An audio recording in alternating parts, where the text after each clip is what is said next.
the illuminated torch. This can be simultaneously a symbol of freedom, a symbol of knowledge and awareness, of enlightenment, and it could also be used as a flame of sacrifice, a flame of those in the know using their knowledge to subvert others and to create sacrifice or immolation in the world. I don't tend to see this symbol as such. I tend to look at this symbol as the flame of knowledge, the flame of the torch of freedom, the torch of liberty, and that's how I tend to look at it.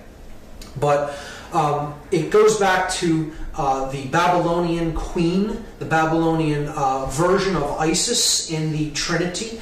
So you had, just as you have God the Father, God the Son, and the Blessed Mother, okay, in the Christian Trinity, the Holy Spirit taking the place of the feminine, of course, in that Trinity.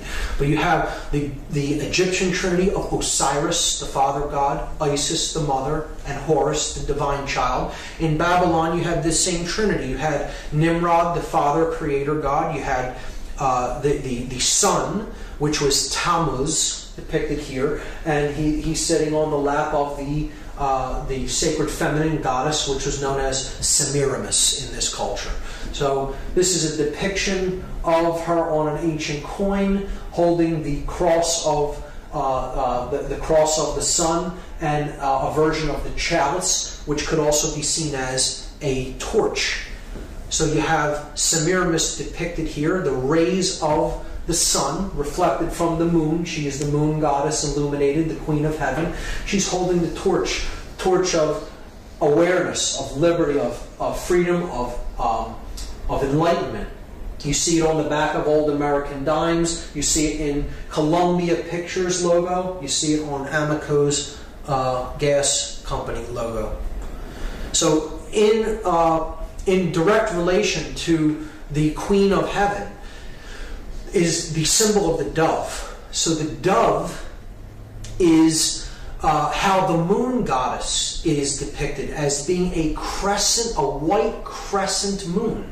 The white crescent moon, as it makes its trek across the sky, looks like a dove, a white bird. So, you could imagine this piece as the wings as the crescent moon, and it's making its trek across the sky at night.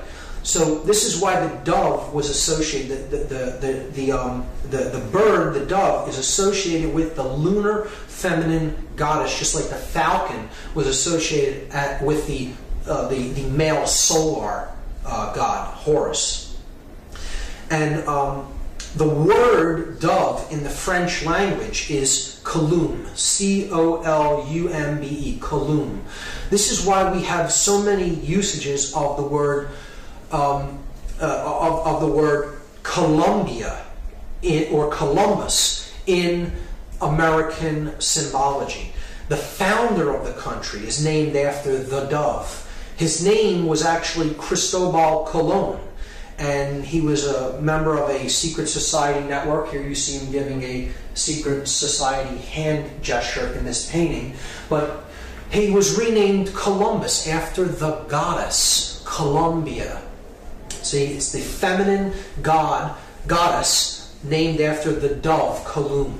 We have the district of Columbia, the name of the capital where the male dominator phallic energy, the seat of male dominator power, is rooted in the United States. And look at where it's at. It's named after the sacred feminine, the dove, Columbia, and it is situated between two states. It is situated between Maryland and Virginia.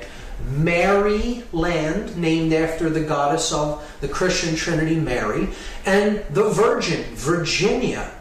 So right in between the two feminine states named after the goddess, you have the male phallic symbol of power also taking the name of the goddess. This is a symbolic rape, if you ask me. This is placing the phallic symbol directly in a slot between the two sacred feminine states. The male dominator energy of concentrated, centralized power of this country erected right between the two feminine states of Maryland and Virginia.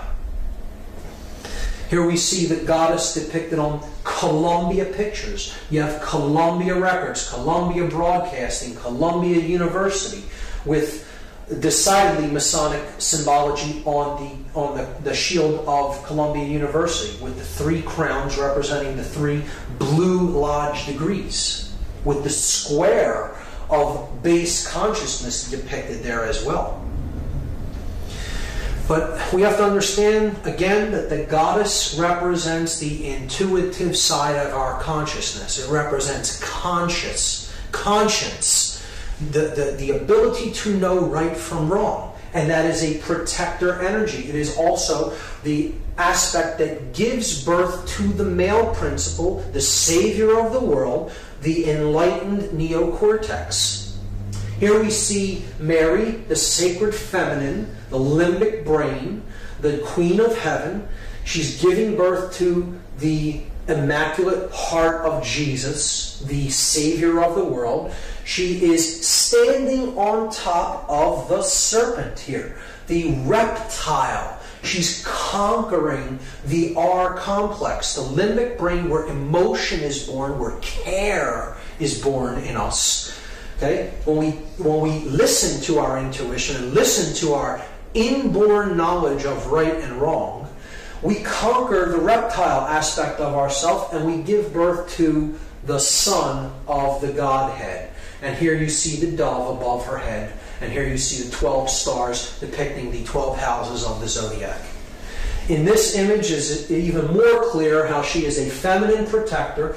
The Queen of Heaven, illuminated by the rays of the sun, is wearing the dark cloak of the heavens, the dark cloak with the stars embedded in it, because she is the Queen of Heaven. You have the crescent moon, because she's the moon goddess. She's being crowned by the angels as the Queen of Heaven, and she is acting as the protector of innocence, the inner child, conscience, care. And again, she's giving birth to the male savior figure, the neocortex, the divine child, the Son, Jesus, and she is holding the serpent at bay. In that case, the sea serpent or the reptile. The limbic brain holds the reptile complex at bay when we make a deep connection with it and we get into our intuitive side and we care. That's where conscience is born from. And that's why this goddess is seen as a protector. She's seen as the watcher of the torch of freedom and liberty, because we have to get in touch with that sacred feminine side of ourselves in order to truly bear conscience and freedom into the world.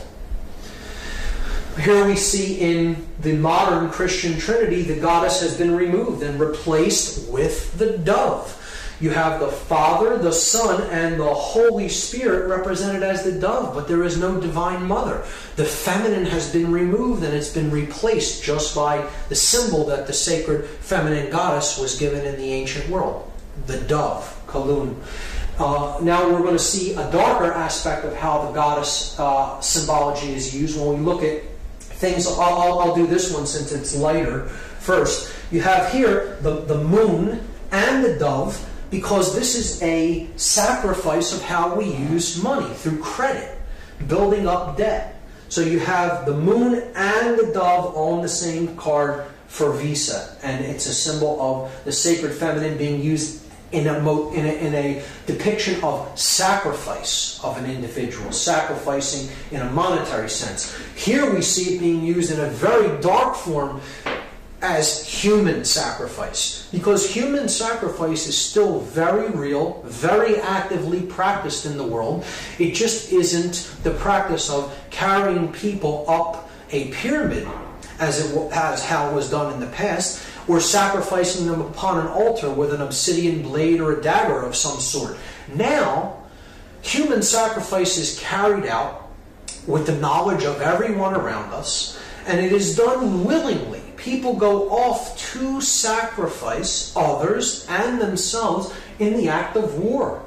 War is modern day human sacrifice. And here you see the goddess with her wings depicted on a war memorial. And see, this is the goddess herself being sacrificed. A lot of researchers believe that it is them sacrificing people to the goddess. It isn't so much that they're sacrificing to the goddess. It's the reason the goddess is always depicted in conjunction with sacrifice is because they are sacrificing the goddess within an individual. It is the cremation of care, conscience, the protector, the grand architect of everything we experience is care.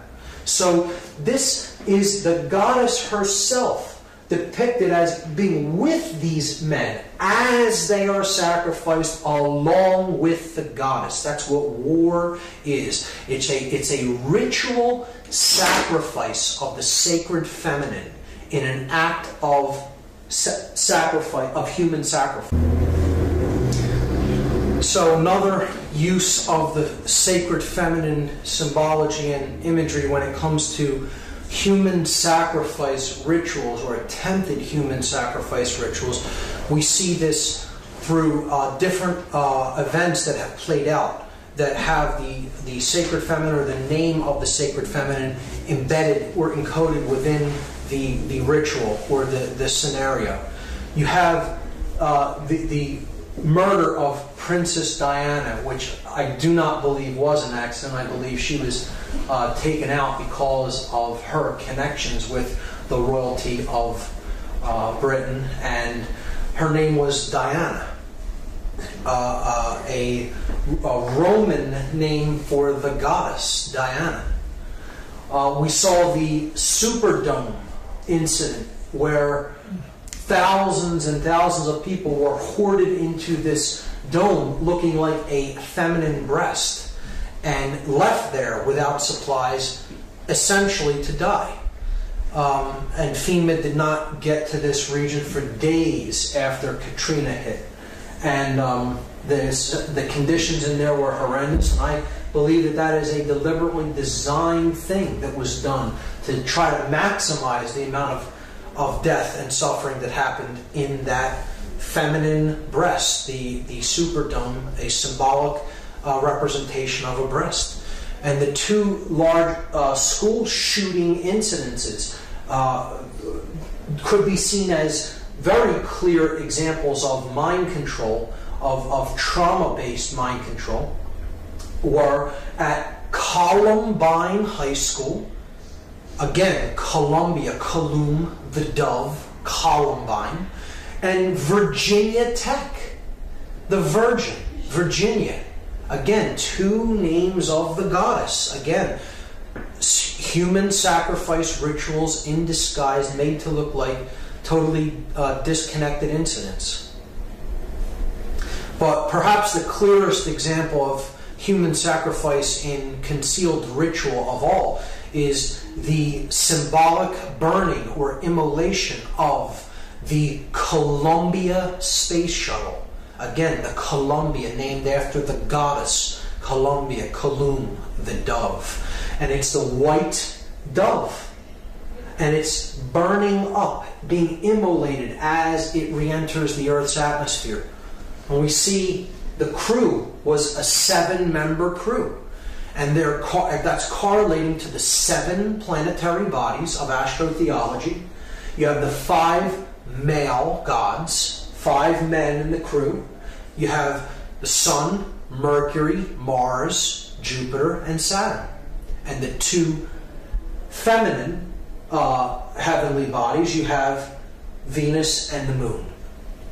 So the 7 principles of astrotheology are encoded there in the crew of the Columbia, another ritual of human sacrifice. The next symbol that I'm going to discuss is the fasci. And this is where the word fascism comes from. It is the axe surrounded by the bundle of rods. This is a Roman symbol that represents centralized authority. It is the central authority is the axe, and then the satellite regions, the satellite states, are the bundles, the rods bundled by the central Roman authority, the fasci. This is where the word fascism comes from. We see this in multiple areas when it comes to political symbology. It is on the two sides of the Senate chamber, the House chamber. It is on the fasci is depicted on the throne that Abraham Lincoln sits upon as a dominator, father figure, God figure. So he's holding both compartments of power, the church in one hand and the state in the other, because an absolute ruler must unify those two principles. It must unify political and spiritual power into one. And the regime that really attempted to do that in the modern world was the Third Reich. And here you see the Roman fasci symbol as the symbol of the Third Reich, used on one of their postage stamps. We had it previously on the back of old American dimes.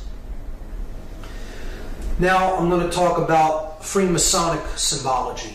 And I want people to understand that Freemasonry in and of itself is not an evil ideology. Again, it is an occult system of knowledge that can be used for good, or it can be used for ill or manipulation, depending on who is wielding that knowledge.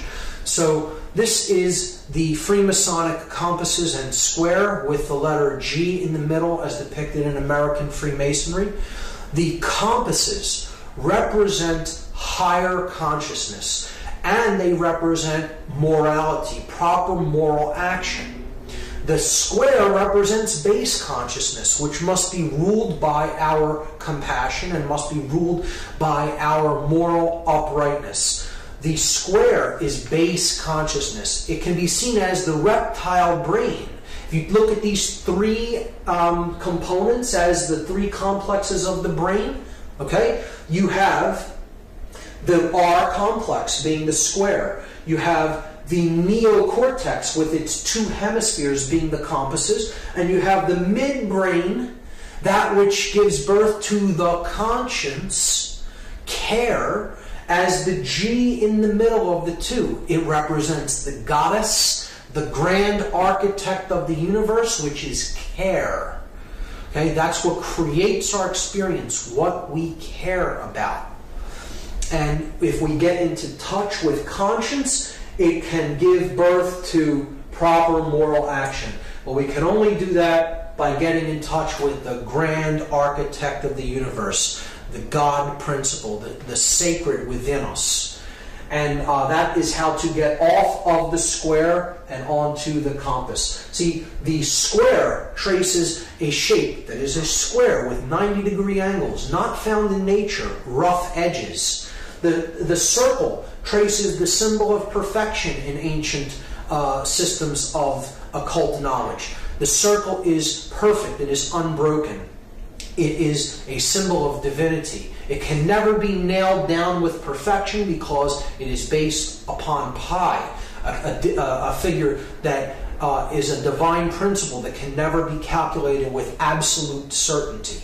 So the object is to circle the square and have our compassion and our higher consciousness rule over our lower instincts and our animal instincts. And we do that through getting in touch with the care principle, the generative principle, the G, which is the grand architect of the universe, care, conscience.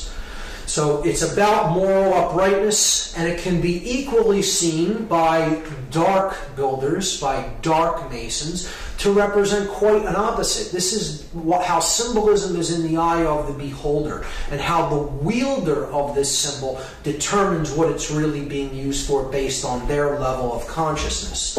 So a dark mason, a rogue mason, a dark builder, so to speak, could see the symbol this way.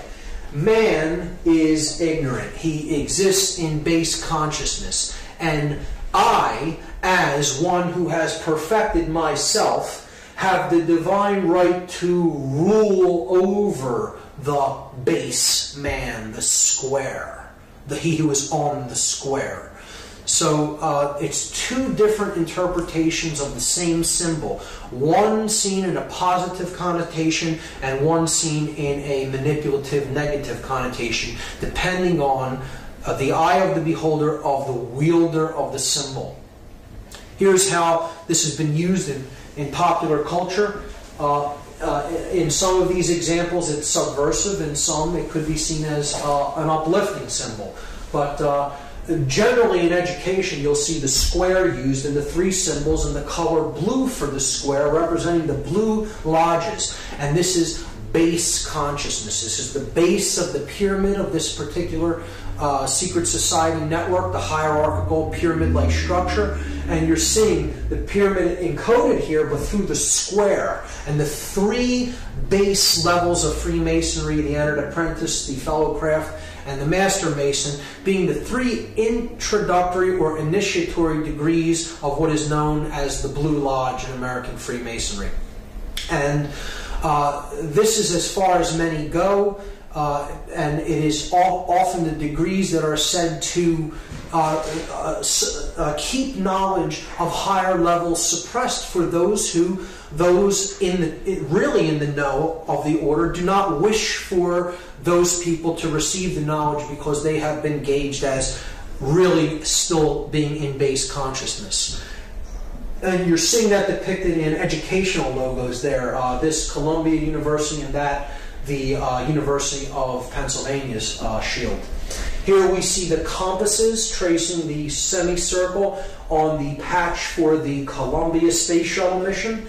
And one of my favorites encoding the compass and square of Freemasonry is the game of baseball, a game I've personally resonated with.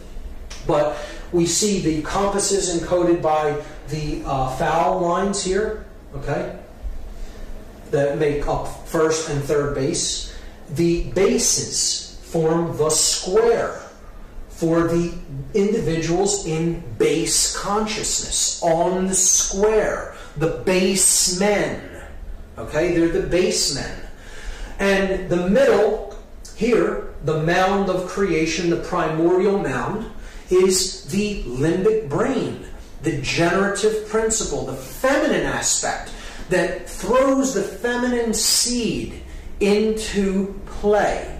The intuitive principle of the limbic brain, giving information to us, and it is up to us here at the place where the feminine instinct is being given to make contact with it with the male principle. Or in other words, to put it into action with the phallic symbol. You're uniting the male, the bat, and the female, the ball, and putting the feminine aspect of truth into play in the field of consciousness to get it past the base men and to make the journey from base consciousness to higher consciousness to get home.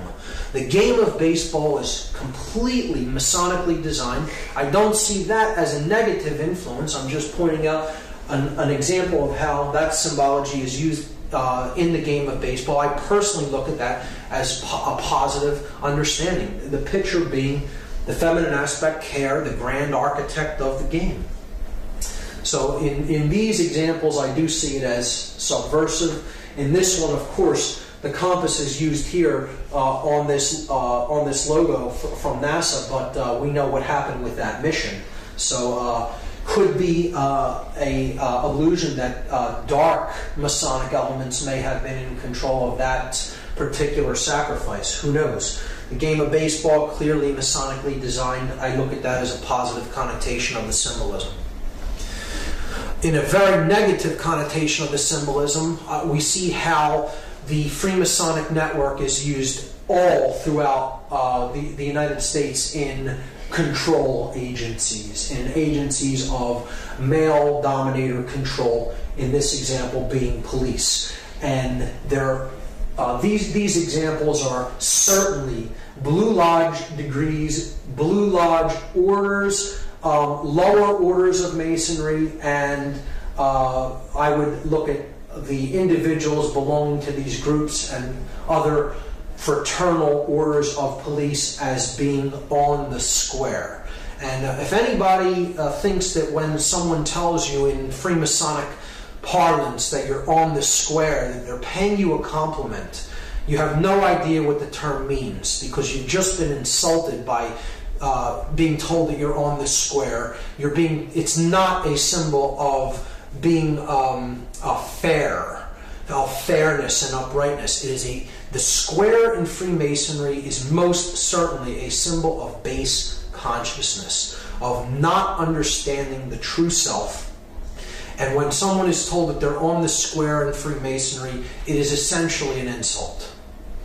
And we see that this network of secret societies is actually at work in these controlling orders of police. And I look at that as a very subversive symbol, because these fraternal orders have more allegiance to the secret oaths than they've sworn than to actually do the job to uphold the Constitution and to protect the public. And it can be really used as a means of one hand washes the other. I'll do a favor for you if you look the other way in this instance, or do what I tell you to do here. And it's really a way that freedom can be subverted through this hierarchical order, particularly when it is used in conjunction with controlling bodies like the police.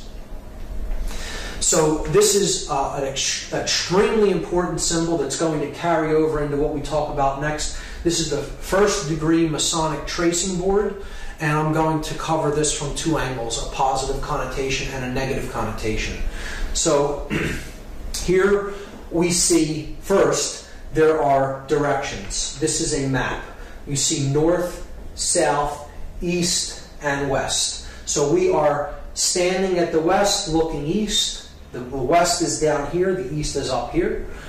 We see that there is a checkered floor of black and white squares representing base consciousness. This is the checkered life of a man who is not born in consciousness. He does not know light from dark.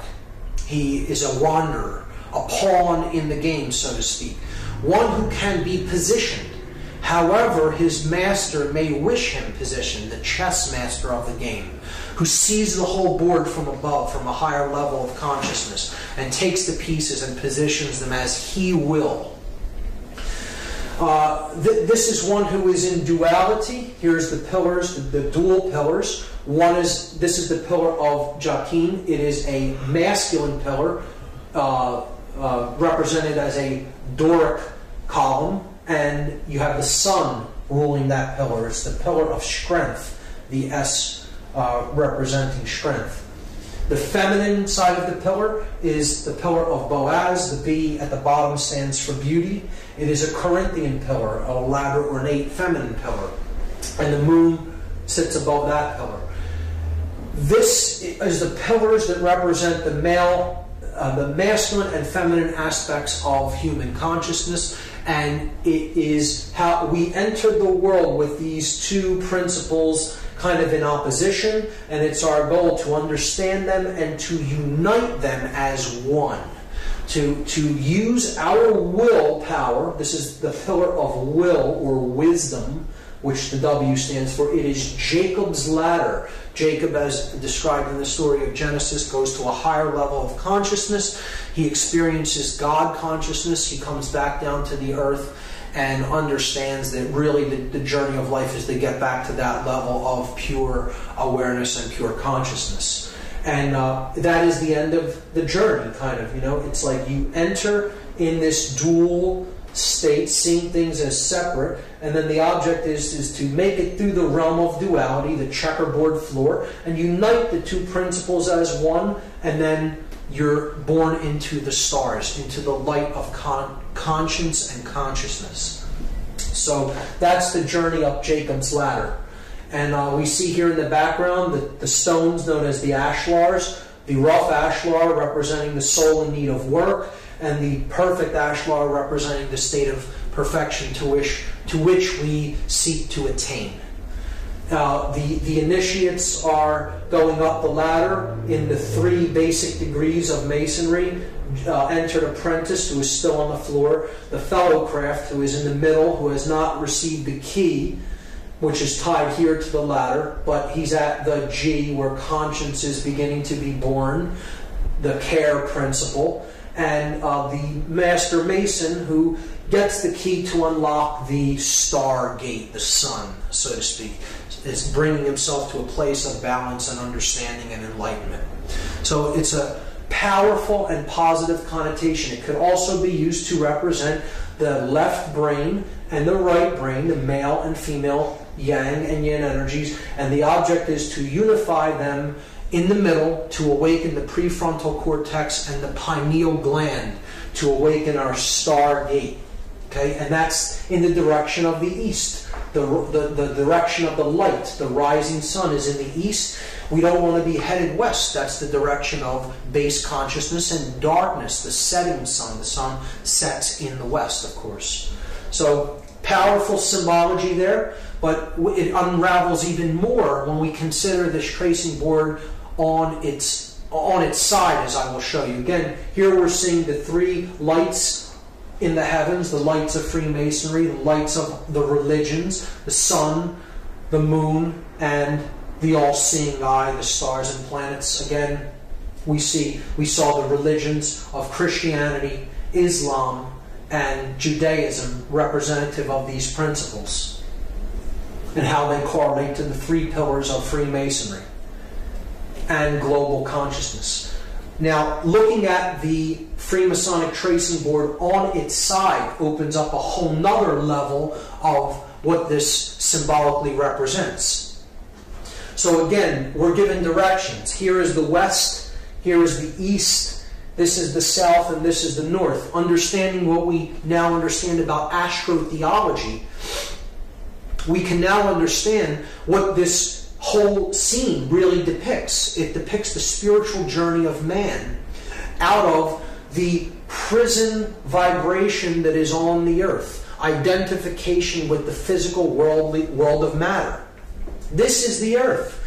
It's black and white, the colors of a prisoner, okay? The prison planet, so to speak. And these are the lines of latitude and longitude of the earth. This is the Earth's equator, right here, the middle pillar. This is the Tropic of Cancer. This is the Tropic of Capricorn. In the southern hemisphere, the Tropic of Cancer in the northern hemisphere. Here we see the light of Freemasonry, the sun in the east, away from the earth. And this is the sun at the summer solstice. This is the sun at the winter solstice, when the northern hemisphere is in darkness, depicted as the moon there, or not in enlightenment, right? This is the pillar of mercy, because when the sun is up there, the sun favors the northern hemisphere. It shows mercy upon the northern hemisphere. Boaz is considered the pillar of severity, because the sun does not favor the northern hemisphere when it is at the pillar of Boaz, or the Tropic of Capricorn. And this is the equator. This would be balance, or the equinoxes, the all-seeing eye, is the place that opens up when the hemispheres of the brain come into a perfect state of balance. So this is the journey of the initiate, from darkness, starting here on the earth in darkness, and then proceeding in a stepwise fashion to a place of balance. Okay, this is emotion. This is the sacred feminine principle of emotion. You have to care enough to begin the journey. You go higher. You're trying to reach a place of balance between these energies. And then you can get that key right there to unlock the stargate. Okay, to unlock, and that's accomplished through action. The male principle of putting your emotions and your thoughts into action, and that is how you get off of the base consciousness and to the stars.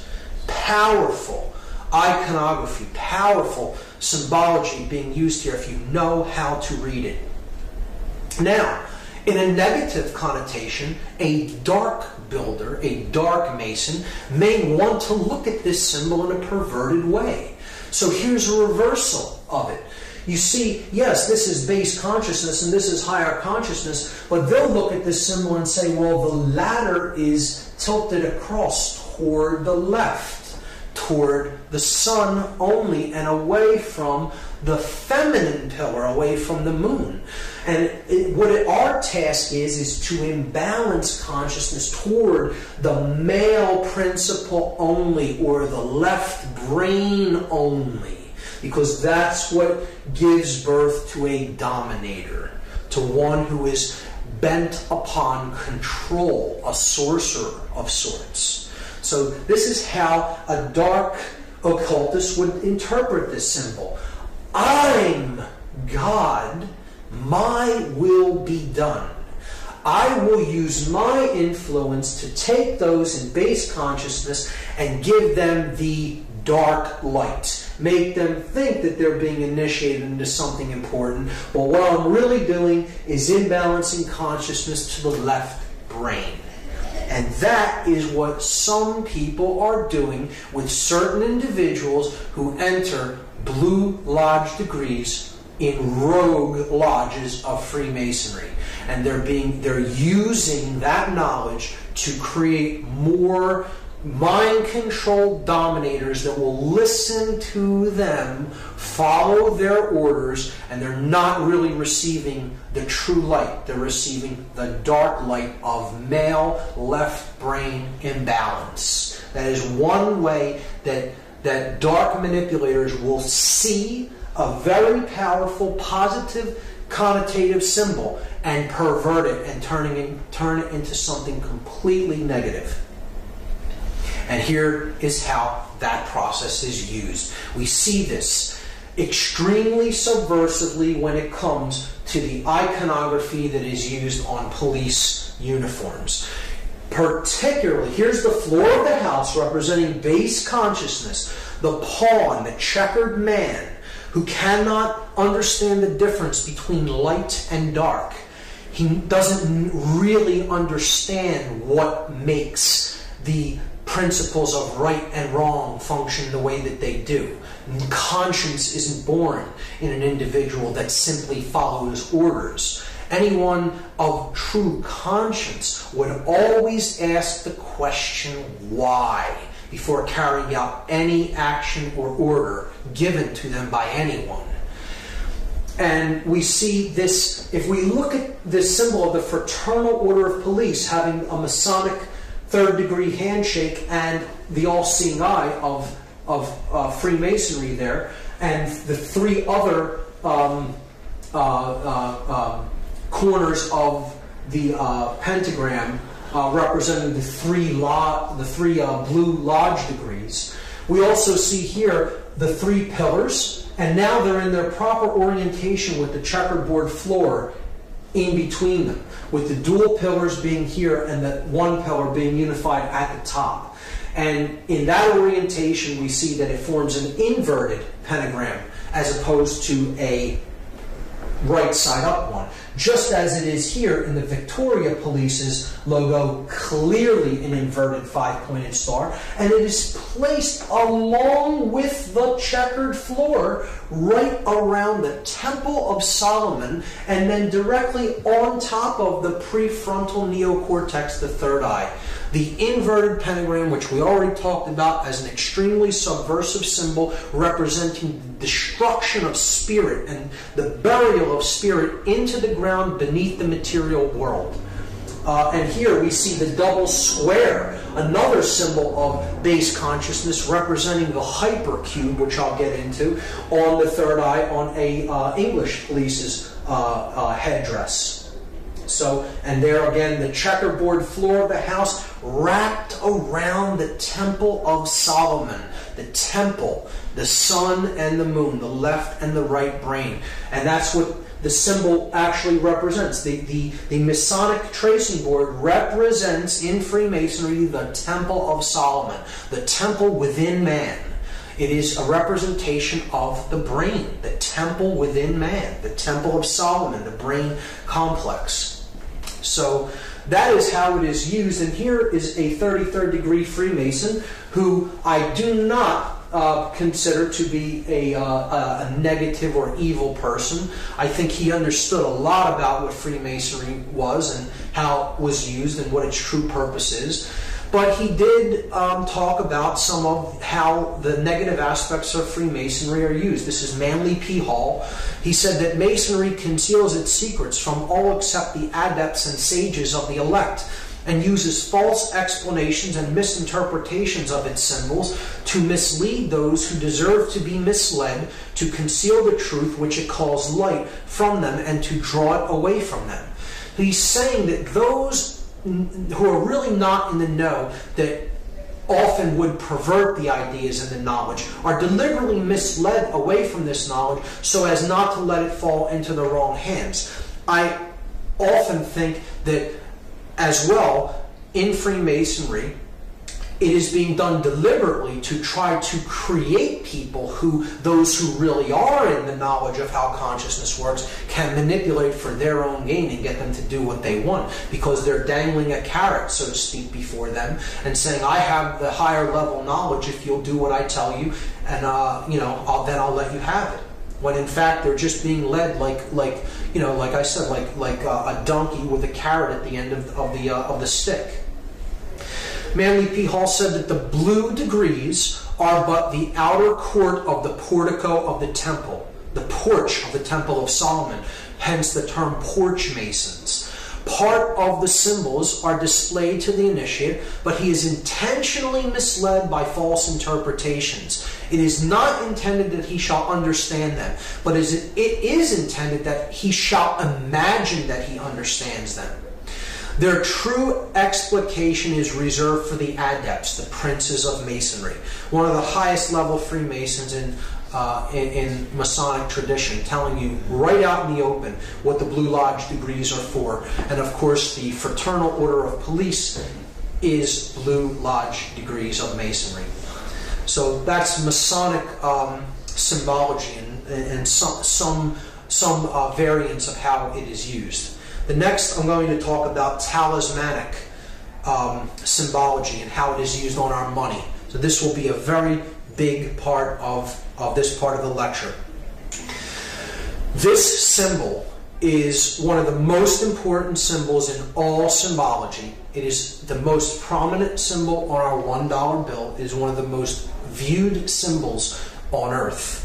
And very few people understand what it really means. I'm going to break it completely down from top to bottom and go through each element and attempt to explain it as fully and as clearly as possible. This is the symbol of all the mystery traditions. Okay? Very simply, it is the symbol of all occultism. Of course, it is Egyptian in its thematic representation and its symbolic representation. It is Egyptian, and there is a reason for that. We see the elements of the symbol being the words Anuit Coepus at the top. Then we have a pyramid with its capstone missing. The capstone is cut off, so it is an incomplete pyramid. Atop the pyramid, as a two-dimensional slit in the sky, it could be seen, a two-dimensional opening or a rift in the sky. From behind that we see an eye, and that eye is bathed in light. The pyramid is comprised of 13 courses of brick, the bottom of which has a date inscribed on it in Roman numerals, 9 Roman numerals. There is then a sash with the words Novus Ordo Seclorum written on it at the bottom. So we have to understand each element. Each element is here not by accident, it is there by design, and the makers of this sigil, because that's what this is a sigil, which is comprised of many symbols, put nothing on it by accident. And everything has a meaning in this. So let's start to break down the symbols one at a time. Anuit Coepus is Latin. It means Annuit means to favor or to look favorably upon. Coeptus is an enterprise, an undertaking, or a project, a work in progress, you could say. So, Annuit Coeptus means he favors, it could mean she favors, it favors, our project. He favors our work. He favors our work in progress. Okay, so he favors our work is a good translation. Novus Ordo Seclorum is often hotly contested as to its meaning. Novus means new, Ordo means order or way, and Seclorum is the debated word. So I go to a Latin dictionary and I look up the word Saeclorum, S-A-E-C-O-L-O-R-U-M. This is because people will say Seclorum means of the ages. So I'm looking up the word Saeclorum, and that means age, generation, people born at a time, race, present time, or age, century. So if this phrase said the new order of the ages, we should see an A in between that S and E there. It would say Novus Ordo Saeclorum, but it says Seclorum. So clearly that's not the definition. Many people will say that that's what it means. It does not mean of the ages. Okay? The word Seclorum is put into a Latin dictionary, and then you see it is a word modification, a truncation. CL is derived from CUL. So an internal CL might be rendered by CUL, thus giving us seculorum. And seculum, seculi, is a noun that means world, universe. Secular, temporal, earthly, or worldly affairs, cares, or temptation. So, clearly, I think this can be solved and agreed upon once and for all, so we don't have to hear this incorrect, connotatively incorrect translation, the new order of the ages. This phrase clearly says New World Order. And that's it. That's what it says. Let's lay this to rest once and for all. Okay? So, he favors our work, the New World Order. And you have an eye in the triangle looking out from another dimension of space into our realm. The light is pouring through the scene from that realm, and a pyramid is being built. So, he favors our work, the New World Order.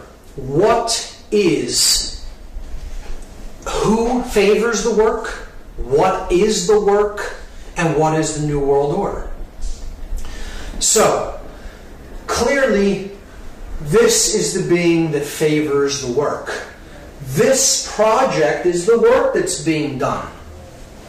Okay, this is the incomplete project.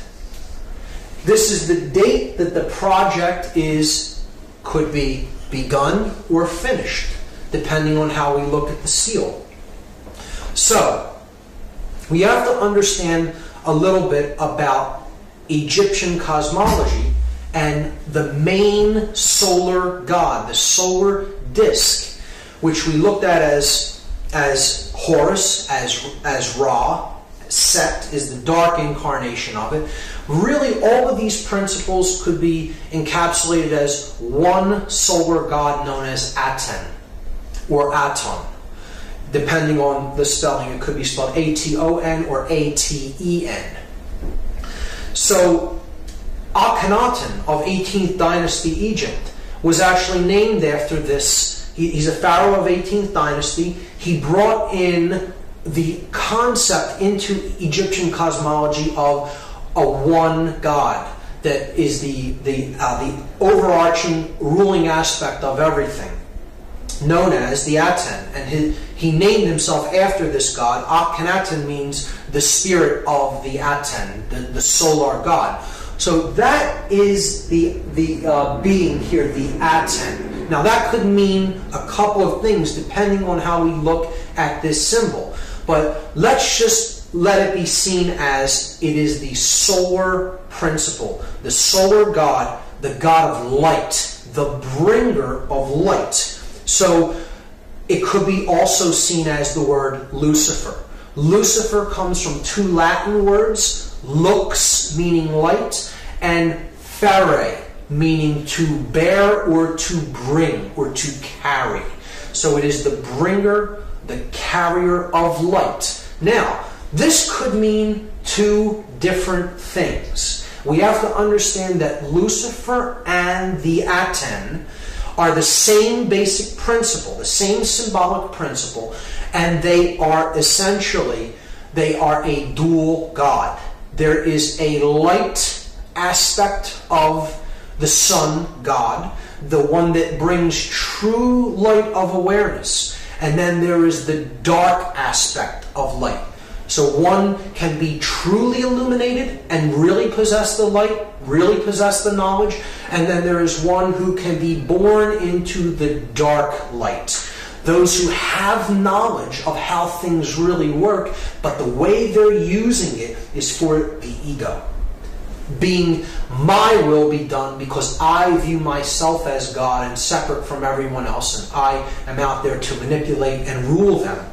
So either way you look at that symbol there, it is the Aten or Lucifer. It doesn't matter whether you're looking at that symbolically as positive or negative, and I will go over both interpretations, both the positive and negative. However, it can in both aspects, this entity could be seen as Aten or Lucifer.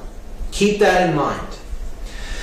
If you take the compass and square symbol and place the apex at the top of this symbol and the base at the same base level where the pyramid meets the ground, you're going to see a very interesting thing emerge. If we just trace the 5 points of the compasses and squares, the 2 compasses, the 2 edges of the square, and then the middle part that both share, the line of symmetry between them. So we go down the compass edges, and we see that the compass points point to 2 letters. The 2 end letters of this sash. Okay? N and M. N from Novus, M in Seclorum.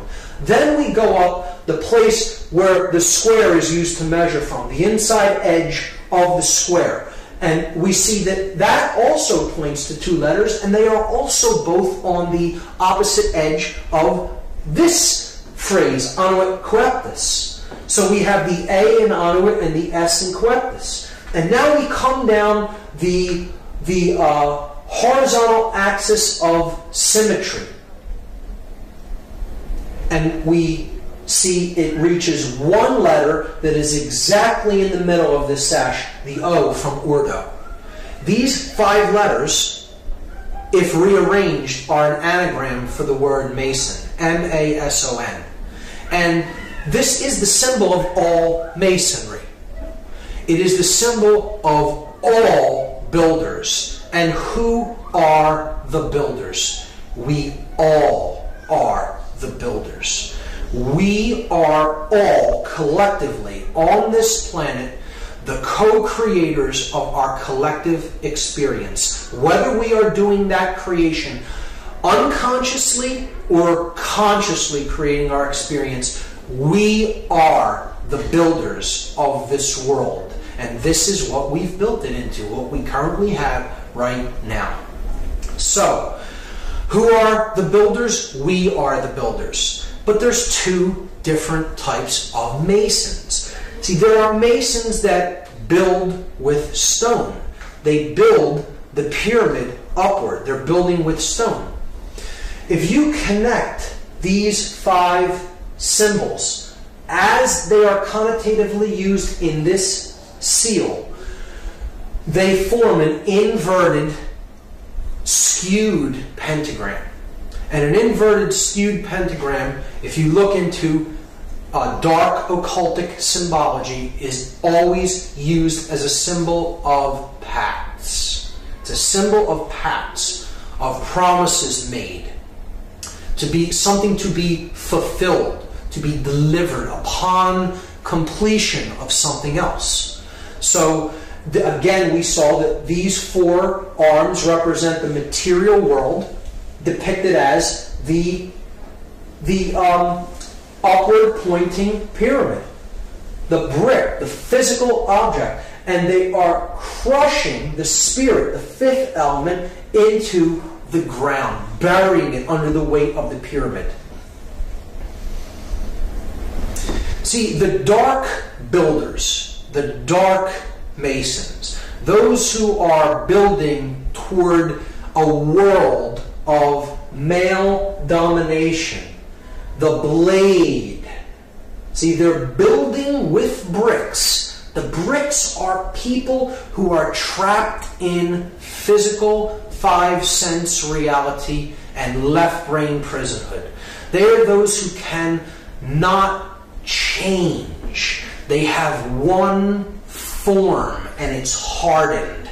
A brick was once malleable clay that could be shaped, molded, take different forms. It flows easily.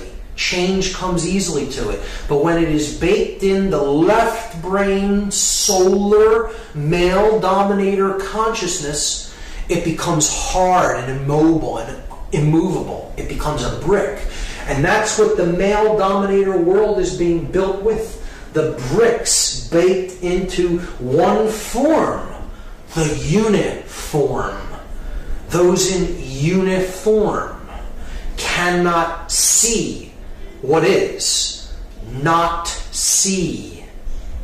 They cannot see. They are not sees. See? They are baked into one form, the brick. Okay? And they're being used as elements to build the blade world. And the blade world will be ruled by those who are in the light. They are the blade, the male dominator sorcerers. They have the light, but everyone else is in ignorance. And when you complete this structure, the light goes out from the scene. See, they're building the blade. If you complete this structure in brick, they have all the light, and the entire world is bathed in darkness. That in that symbol, the Aten or Lucifer represents the sorcerer, and he is completely trapped in ego. The ego-bound consciousness. It's the I in the triangle. I am God, the sorcerer says to the world. And I will make everyone in this world and the entire world in my own image and likeness. But I will have all the light, and the light will be blocked out to those in ignorance and in one form. And the male dominator world will be born into existence, and it will bathe the world forever in darkness. That's the negative connotation of this symbol. See, you'll notice it's the blade without the chalice. See, these other 3 points make the chalice, but it's gone, it's ghosted. Just like it's been ghosted through human sacrifice, through the cremation of care.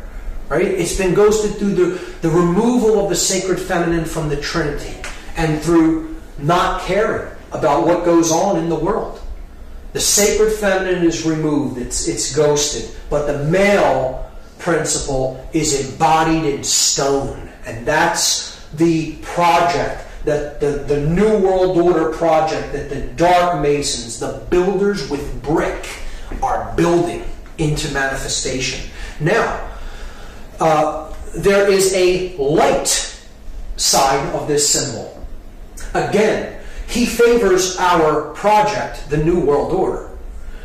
If the true God of creation, the true bringer of light, the awakened neocortex, the prefrontal cortex, the opening of the third eye, the stone the builders rejected, the Christ consciousness, so to speak, the true bringer of light, right? The true aspect of Aten, the solar mind, right? If we, as The other kind of Mason are trying to are trying to do the work that he favors, the true bringer of light, the true God of creation, and create the positive new world order. Our job as the builders of this project is to remove the brick from the top down, a little bit at a time, from those who we can help to work, smaller groups, gradually removing and helping people to change in larger and larger and larger groups. And if that pyramid is razed to the ground, is removed from the scene, there's nothing to block out that light of creation. And it comes down and joins with the earth. So the earth is not bathed in darkness of the male dominator blade world. Instead, it's bathed in light because the bricks are gone. Those who cannot change are gone. They've made the change, the metamorphosis, the transfiguration, the transformation in consciousness. And they've been raised to a higher level of awareness. So that's the opposite, the positive New World Order. Masons often tear stone down. And the light mason, the light builder, the light worker, wants to tear this stone down so the light comes down and join up with the earth to create the positive New World Order. And in that aspect, this is a powerful, magnificent symbol of the true mystery traditions. The object is to remove that pyramid of male domination and bring the light down to the earth. So we see that this is the symbol of Solomon encoded into it. The male aspect, here's the the yang, light aspect of consciousness, combined with the feminine yin, dark aspect of consciousness to create the seal of Solomon. As above, so below. The Hermetic principle encoded into the seal of Solomon. See, depicted there. But it is the body unified with the spirit within the temple of man, the mind, the sun and the moon, the left and the right brain, to create the stone, the philosopher's stone, the opening of the third eye, the pineal gland, known as the stone the builders rejected. Because the dark builders reject that light of awareness and consciousness, and they are trying to block it out by completing that pyramid in stone.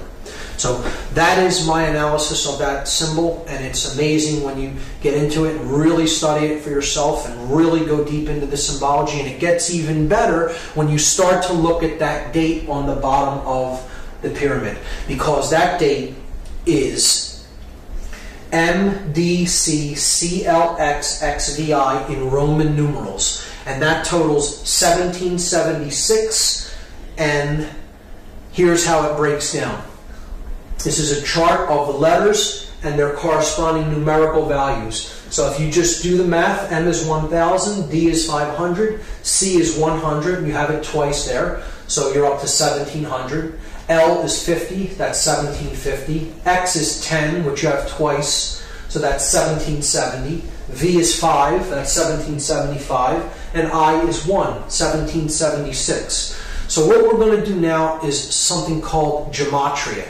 It is Kabbalistic numerology. It's an occultic form of numerology, and it's very simple. It is simple addition or counting of these numbers. And we can combine them in different ways depending on which numerals we add together. And we understand that all of the added values are identical, and they mean the same thing in occultic numerology. So 1776 is the number that we get when we add these Roman numeral values together. And what we are going to do in this example is we're just going to take the 1 and add it to the 6 and leave these two 7s. So we get 777. And anyone familiar with Judaism or Kabbalah may know that that is a symbol of God. It's a number that represents the Trinity of consciousness in its perfect form. The 777 is the aspect of the divine in man. It is thought, emotion, and action, the three aspects of our consciousness, having reached the place of the gods, the seven entities of the skies: the sun, the moon, Mercury, Venus, Mars, Jupiter, and Saturn. The seven gods that can be seen with the ancient world, a representation of the seven chakras of energy in the body. So 7 is a symbol of completion, perfection, and God. It tripled is a representation of God. So if we add the 3 sevens together, it totals 21. And 2 plus 1, this is the parents and the child, the father and mother, the creator God and the sacred feminine, and the divine child. And then that totals 3. 2 plus 1 is 3. So all of these values can be seen as identical, or they mean the same thing. They are numbers that represent God, or completion, perfection. The divine has been awakened and realized. So they can be used interchangeably in systems of occultism. And again, 3 being the number of unity, of unification of thought, emotion, and action, the triune being, the 3-in-1 God, right? The Trinity.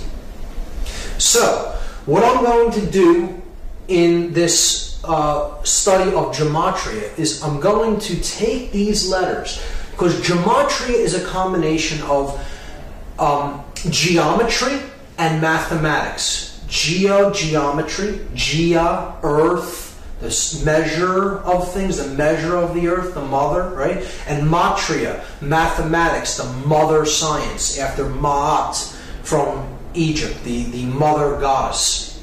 So gematria is a combination of geometry and mathematics. So we have all the elements in place. We have the math aspect is covered by the Roman numerals that represent value or mathematics, and we have the shape that's given by the triangle shape or the pyramid shape. So we're just going to combine the two by taking, we have 9 letters, and we're given a shape that has three vertices. So we're just going to duplicate the shape 3 times, and we're going to place the letters at the vertices of the shape. So we'll start with M and put it at the top of the first triangle, and then D, C at the base, and then repeat it 3 times. M, D, C, C, L, X, X, V, I. And now we're going to substitute the numerical values for the Roman numerals. So we get this. We get 1,000, 500, 100. 100, 50, 10. 10, 5, 1. So you see a pattern emerge there. At the top of the pyramid, in every example, we see a clear pattern. 1,110. Now, in mathematics, those are known as powers of 10, or powers of 10, at 10, powers of at 10, at the top of the pyramid. Because at 10, no matter how you look at it, is at the top of the pyramid. This is a play on words that works out in the English language, and it is not an accident. These are perfect numbers of base 10 numerology, base 10 mathematics. And the powers of a 10, the powers of at 10, are indeed at the top of the pyramid. At the bottom of the pyramid, we have 500, 100, 50, 10, 5, and 1. If we add those for each base, we have 600 at the base here and 1,000 at the top. 60 at the base here, 100 at the top. 6 at the base here, and 10 at the top. We can then simply remove all the zeros, because zeros don't add to anything in gematria. so they can be removed. So we see that it simply boils down to this: 1s at the top, 6s at the bottom. And now we can combine them into one pyramid. And you have at the top 1, 1, 1, where the three pillars, the three aspects of consciousness, thought, emotion, and action, the three pillars of Freemasonry. At the bottom, 666, 666, the number of beast or base consciousness. And noticing that 3 correlates to 777, because if you add 777, you get 21. If you add 2 plus 1, you get 3. So 777 and 3 are identical. So you could simply substitute 777 for anything that totals 3, like 1 plus 1 plus 1. 1 plus 1 plus 1 is 3, so we could simply put 777 up there and substitute for 111. They're identical because they both add to 3. So we have God at the top, the light, the beast or base consciousness of illusion and identification with the physical world at the bottom of the pyramid, captured in stone, in one form that cannot change. Illusion, ego identification. So, if now we reduce them again. So we add 7 plus 7 plus 7, we get 21. We add 6 plus 6 plus 6, we get 18. And this is what is meant by counting the number of the beast. That's what we're in the process of doing. It's a prescription for gematria given in the book of Revelation in the Bible. We add 21, and of course, as we saw, that totals 3, the number of God, and 18, 1 plus 8 totals 9, the number of ego and illusion. Why is 9 the number of ego and illusion? Well, here's why. The number 9 has very significant mathematical properties, and they are shown to us in addition to the number 9 and in multiplication of the number 9. So this side of the table is an addition table, this side of the table is a multiplication table. 9 plus 1 is 10. 1 plus 0 reduces to 1. We're simply adding the final result, the digits of the final result together. So look, we're back at where we started adding to 9. 1. So adding the 9 was like adding 0. Okay? 9 plus 2 is 11. 1 plus 1 reduces to 2. It adds to 2. So we're back to 2. So again, adding the 9 was like adding a 0. You do this with any number. 9 plus any number gets you back to the same number once the result is added together, or what is called in gematria reduction. You're reducing a 2-digit or 3-digit or 4-digit value down to one number. You will ultimately come back to the same value that you started with, because to add 9 is to add illusion, or to add ego, or to add base consciousness. And when you add the beast, when you add base consciousness, you can never affect any change in value. You bring no value to the equation. You are adding 0. You are adding nothing. You are adding illusion. Now, the multiplication of 9 is a different result. 9 times 1 is 9. 9 times 2, 18. Add the 1 and the 8, you get 9. 9 times 3, 27. Add 2 plus 7, you get 9. 9 times any number, no matter what it is. You add the resultant digits, you will come back to 9. So what this is saying symbolically is multiplying base consciousness only gets you more base consciousness. You can never create anything new with ego and illusion and base consciousness. So this is why 9 is the number of illusion and base consciousness, and as such, it is synonymous with 666, or the number of the beast. One thing I should mention is that the date 1776 is Simultaneously, the year that the Declaration of Independence was signed in the United States, and it is a document declaring human sovereignty, and that our rights come from our Creator, whatever we happen to envisage that Creator or that force as, and not from man. But it also is the date of the birth of the Bavarian Illuminati order, and that happened on May 1st, 1776, which is a Luciferian dark occultic Sabbath known as Walpurgisnacht. May 1st, May Day of 1776 is when the official Bavarian Illuminati, the Order of the Illuminated, came into being.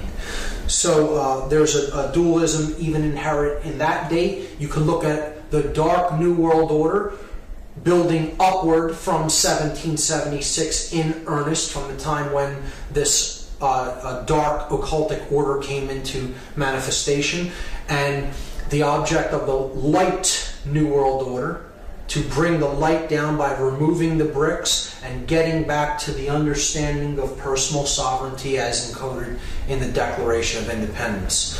When we look at it, we see that these two numbers, 777 representing God or completion or perfection, and 666 representing illusion or base consciousness, they total 9 and 3, and that brings us to the occultic number 93. To go from the illusion to the real, to go from the illusion to the true source of power, to go from base consciousness to divine consciousness or compassion. And that is the process of going from the 9 to the 3, because the 9 drops away, it's illusion. 9 plus 3 is 12. 1 plus 2 goes back to 3. So the 9 falls away, being illusion. To go from the 9 to the 3, and this is a number that represents willpower. We make this journey by an act of personal will, and it is an act of love. Love and will, we will see later, are identical forces. Keep the number 93 in mind. The next way that symbolism is used subversively is in architecture.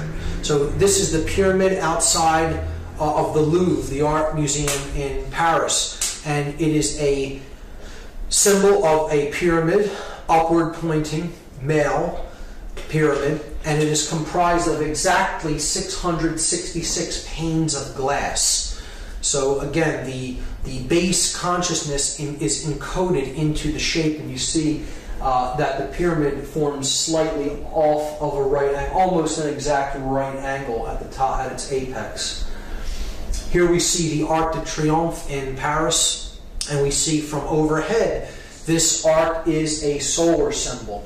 You could see this as a point of male energy, these 12 streets being the 12 houses of the zodiac, all converging on the Arc de Triomphe with the rays of the sun around it. Could look at this as the unification of the two pillars, the arch, the point in the middle where the two become one, and they join together the male and the female principles. We see the masculine principle encoded in the Eiffel Tower. It is in 3 levels. Just like the 3 degrees of masonry. You have the entered apprentice, the fellow craft, and the master mason, the 3 levels of the Eiffel Tower. It is illuminated at light, and it is a phallic symbol. The illuminated pyramid at the Louvre. At the base of the Louvre, underneath, if you go underneath this pyramid, the Hermetic principle is encoded by a downward pointing pyramid over top of an upward pointing one, where spirit and matter joining together, as above, so below. Here we see St. Peter's Square, the Vatican, and we see the sun god, the cross of the zodiac and the great cross of the galaxy at St. Peter's Square. And we have the phallic symbol of Osiris, the obelisk in the middle. Osiris being a sun god in Egyptian cosmology. The pentagram in the pentagon being the central part of a inverted pentagram encoded into Washington, D.C., the heart of the inverted pentagram. The Pentagon being the center of defense intelligence for the United States, where war is planned, human sacrifice. We see from overhead in Washington, D.C., this right here is the White House. And then north of the White House, we see an inverted, skewed pentagram with one broken arm. Now, this is a very clear example of what is known as the pentagram of Pax in dark occultism. The pentagram of Pax is inverted because it is satanic, or it is thrusting the spirit downward. It is often skewed, representing that which is really out of alignment or proportion. So it is usually skewed in one form or another, either stretched or squashed. In this case, it is kind of squashed downward. And we also have a broken arm. And a broken arm in a pentagram represents a pact that has not yet been fully completed or fulfilled. So that which is promised has not yet been delivered because a work is still in progress. And I think we can understand the meaning of that broken arm by understanding what the pentagram of Pax represents. So it is not that they simply weren't able to complete that in some way. It is intentionally left broken. And this is one of the arguments against it actually being an occult symbol. Well, if it was occult leaders that made it, could they not have completed the last arm? They did not want to complete the last arm. It is intentionally made to be a pentagram of Pax, and that arm is left broken for a very specific occult reason. The phallic symbol of Osiris, encoded as the Washington Monument, a male symbol of phallic energy. It's in direct alignment with the symbol of the feminine energy, which is Congress. Congress being another word for sexual union. Congress. And the Congress building is the feminine principle. It's the dome of the feminine breast with the goddess statue of Columbia, or freedom, atop the dome, representing the feminine energy, and it is reflected in the water. The water being the principle of the moon goddess, the goddess of the water. The moon's light is reflected in the waters at night. So this also encodes in this reflecting pool the Hermetic principle, as above, so below, as goes on in consciousness in the earth is reflected from the heavens, reflected in the external experience that we have. Other sexual symbols or phallic symbols seen in the layout of Washington, D.C. Here we have the Washington Monument. Here we have the Lincoln Memorial, which is a temple to the king. It's a reflection of Osiris the king ruling as over the dominions of church and state, as we saw with Lincoln in his king's chamber, so to speak, holding the symbol of the fasci on both his left and right hand while seated upon his throne. And if we look at the street system that connects these two monuments, we just make a red. We can make a red outline of the street system around these two monuments and just fill in that area, and that is what it looks like. It is clearly a phallic symbol that is directing male energies encoded into the actual layout of the streets. People who believe in this system of geomancy, or tapping the energy of the earth through the types of lines that you place upon the earth, believe that this is directing male and female energies in certain ways and in certain proportions. So you have the feminine egg here next to the male phallus. This is called the ellipse on the south side of the White House. Again, Lincoln holding the fasci, the symbol of the fasces is the symbol of Roman centralized authority encoded in the central axe around which is the bundle of rods or staffs. Now, east of that Washington Monument phallic symbol, we have a 13-level pyramid. Again, 13 on the back of the dollar bill, a solar number, the sun and the 12 houses of the zodiac, with the 14th level being the unification of the earth, air, water, and fire, culminating at the 14th level of the pyramid. 1 plus 4 is 5. So you have the earth, air, water, fire, and spirit unified at the top level of the pyramid.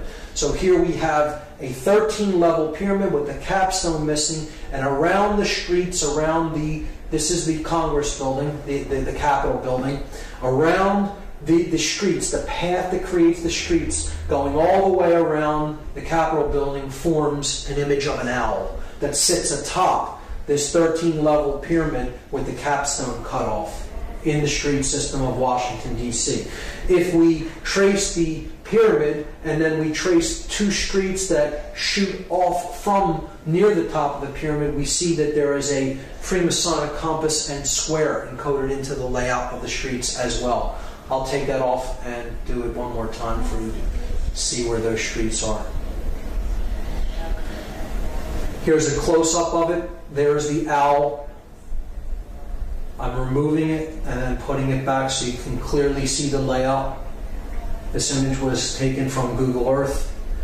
And the owl, again, is that Babylonian deity that the Ammonites worshipped. They often worshipped it as Molech, and here it surrounds the sacred feminine. Again, it's the same principle as codified in the cremation of care ritual.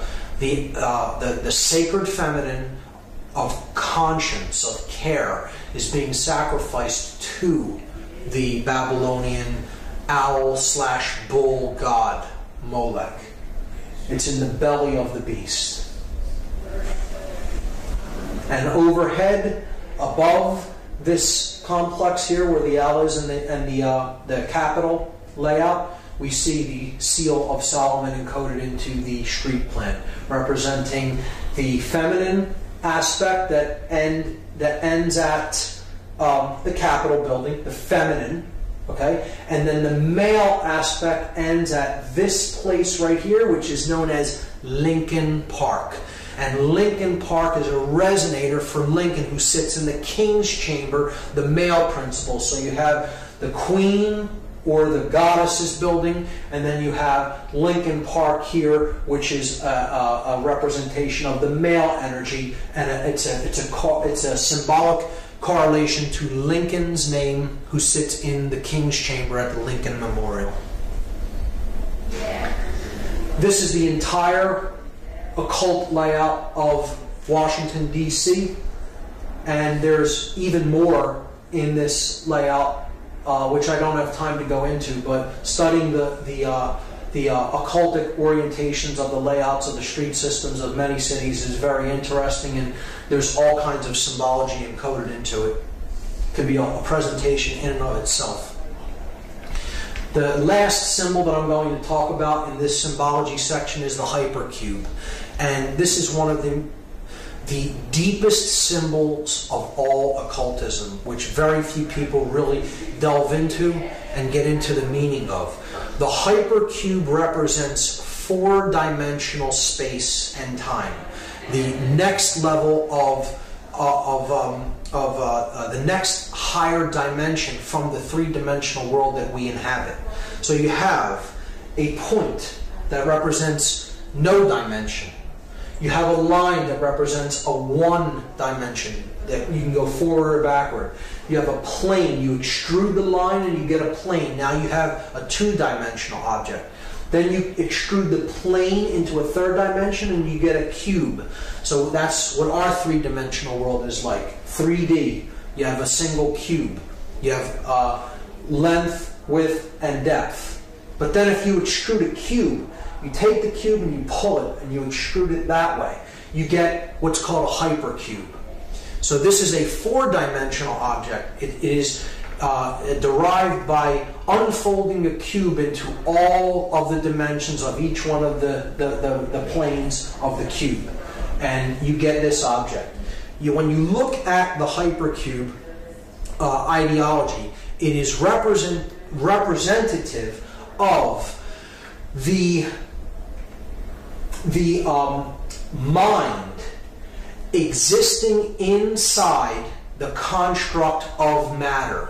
So you have matter being the outer part of the cube, and then mind is the inner part of the cube. Okay, so this correlates to this level of body, mind, spirit levels of consciousness that we saw in part 1. And we see that the hypercube is derived when we combine matter, represented by the red square, and spirit, represented by the green square. We see that that is everything that is. Okay? That is the universe, or the world of matter, the world of spirit, coming into manifestation as matter to experience itself subjectively. And that is the large cube that is derived from that union. See, that's the large cube. The unification of body or matter and spirit is the large cube. And then the inner cube is the mind. That is where body and spirit combine. They merge in the realm of mind. So that's the inner part of the cube. So if we put the outer cube over top of the inner cube, we see that the hypercube is actually a cube within a cube. And again, this part of the cube in the center is the experience of mind. This part of the cube in the outside is the physical world of manifestation that the spirit comes down and inhabits to create that which can have experiences. This is the two-dimensional projection of this four-dimensional object, a cube rotated around in every plane that it can be rotated in. It's a complex, heady idea. If you look on the internet for some graphic depictions or animations of a hypercube, you can get a clearer idea of what it is in your mind. But the idea is that to look at the cube in a dark way, the hypercube in a dark way, means that you are seeing the physical world as a prison. And that's the large box. The big box on the outside is the physical world that imprisons spirit. See, this is a negative worldview that says all the physical world is really a prison.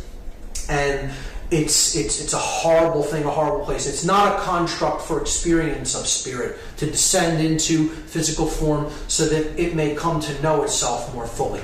It's a horrible thing that is, a prison.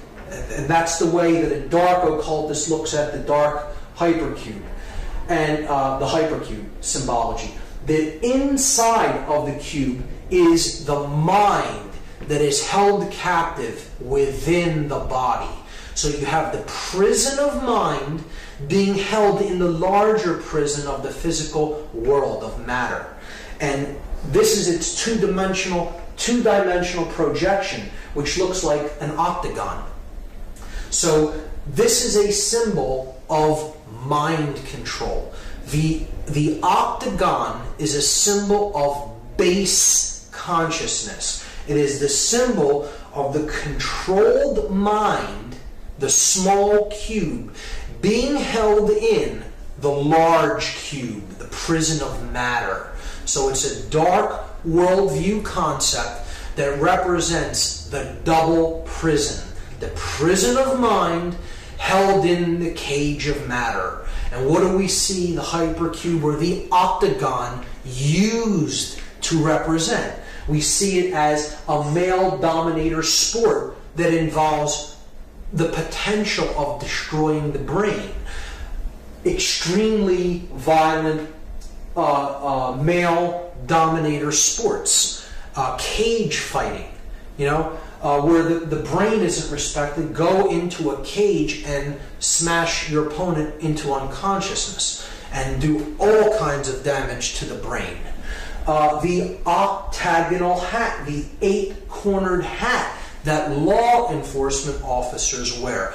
It's another total assault on the consciousness of people who take the jobs as enforcers or controllers. They're being told symbolically, your consciousness is of the hypercube. It's of the octagon. The octagon is placed on the crown chakra, just like the square. We saw in the other example, the double square on the English police's hat, right here on the forehead, on the third eye. Again, the double square is representative of the octagon, the two squares being combined in an 8-sided shape. If you complete the corners, you get the octagon if you connect the corners. But the 8-cornered hat is the octagon being worn on top of the crown chakra as another occultic insult, an insult in symbolism to the mind-controlled controllers, the controllers who they themselves are under deep forms of mind control to do a job that is a deeper suppression of their spirit and others. Because the hypercube is seen in one more place, and it is ubiquitous. It is everywhere. It is on every metropolitan street corner, the stop sign. Encoded in red, and it has the word stop written on it, and this is saying to the consciousness, stop. Stop the journey. Stop your movement. Stop the progression of spirit. Just stop and stay in the double prison. Stay in the hypercube. The prison of mind encoded and captured in the prison of matter. The hypercube is one of the more difficult symbols to really grasp the deep connotative understanding of the symbolism of it. But once you understand it, you will see it in many places, and it is definitely used as a subversive symbol in most instances, particularly in cage fighting, in the uniform and emblems of controllers, particularly the 8-cornered hat of police, and most ubiquitously in the stop sign that we see all over Western culture. This brings us finally to the last part of the methods of manipulation, and the last one is the biggest of them all, chaos sorcery. What has been known as the Hegelian dialectic, or problem, reaction, solution. And we're going to talk about what the Hegelian dialectic is, and we're going to see an example of how this is put into action when we analyze the 9/11 occult ritual. The Hegelian dialectic is what chaos sorcery really is, and this is an ideology that was formulated by George Hegel, a German philosopher. The Hegelian dialectic is a framework for guiding our thoughts and actions into conflicts that lead to a predetermined solution. So the solution is already predetermined before anything happens. The people who are putting this into effect want a certain outcome. This is outcome-based framework, an outcome-based framework. It's saying this must occur. This is the end result that we want, and anything else is undesirable and we will not settle for. It's going to happen this way. We just have to convince people that it has to end up happening this way. So what you do is you guide thought and action into decision making that ends up how you wanted it to begin with. This is accomplished by manipulating consciousness into a circular pattern of thought and action. So again, it's a manipulation of consciousness. It's ultimately about mind control. The synthetic solution to these conflicts cannot be introduced unless those being manipulated take a side that will advance the predetermined agenda. The agenda is already predetermined. We just need to create a synthetic conflict to make this come into manifestation the way we have it originally planned and designed. So, this is Hegel's dialectic, and it is not so much that Hegel is an evil person in his own right.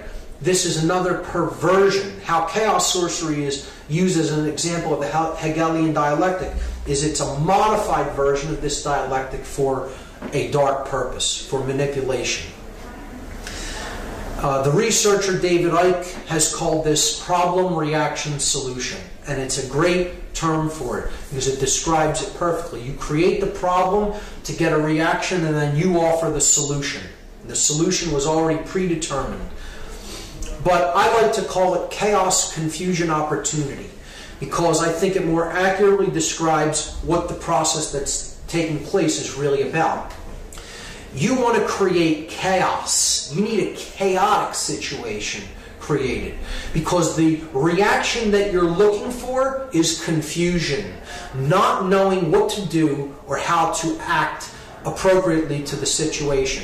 Once confusion enters the mix, you have fear-based consciousness. So the person is willing to accept all kinds of limitations and control to go back to order.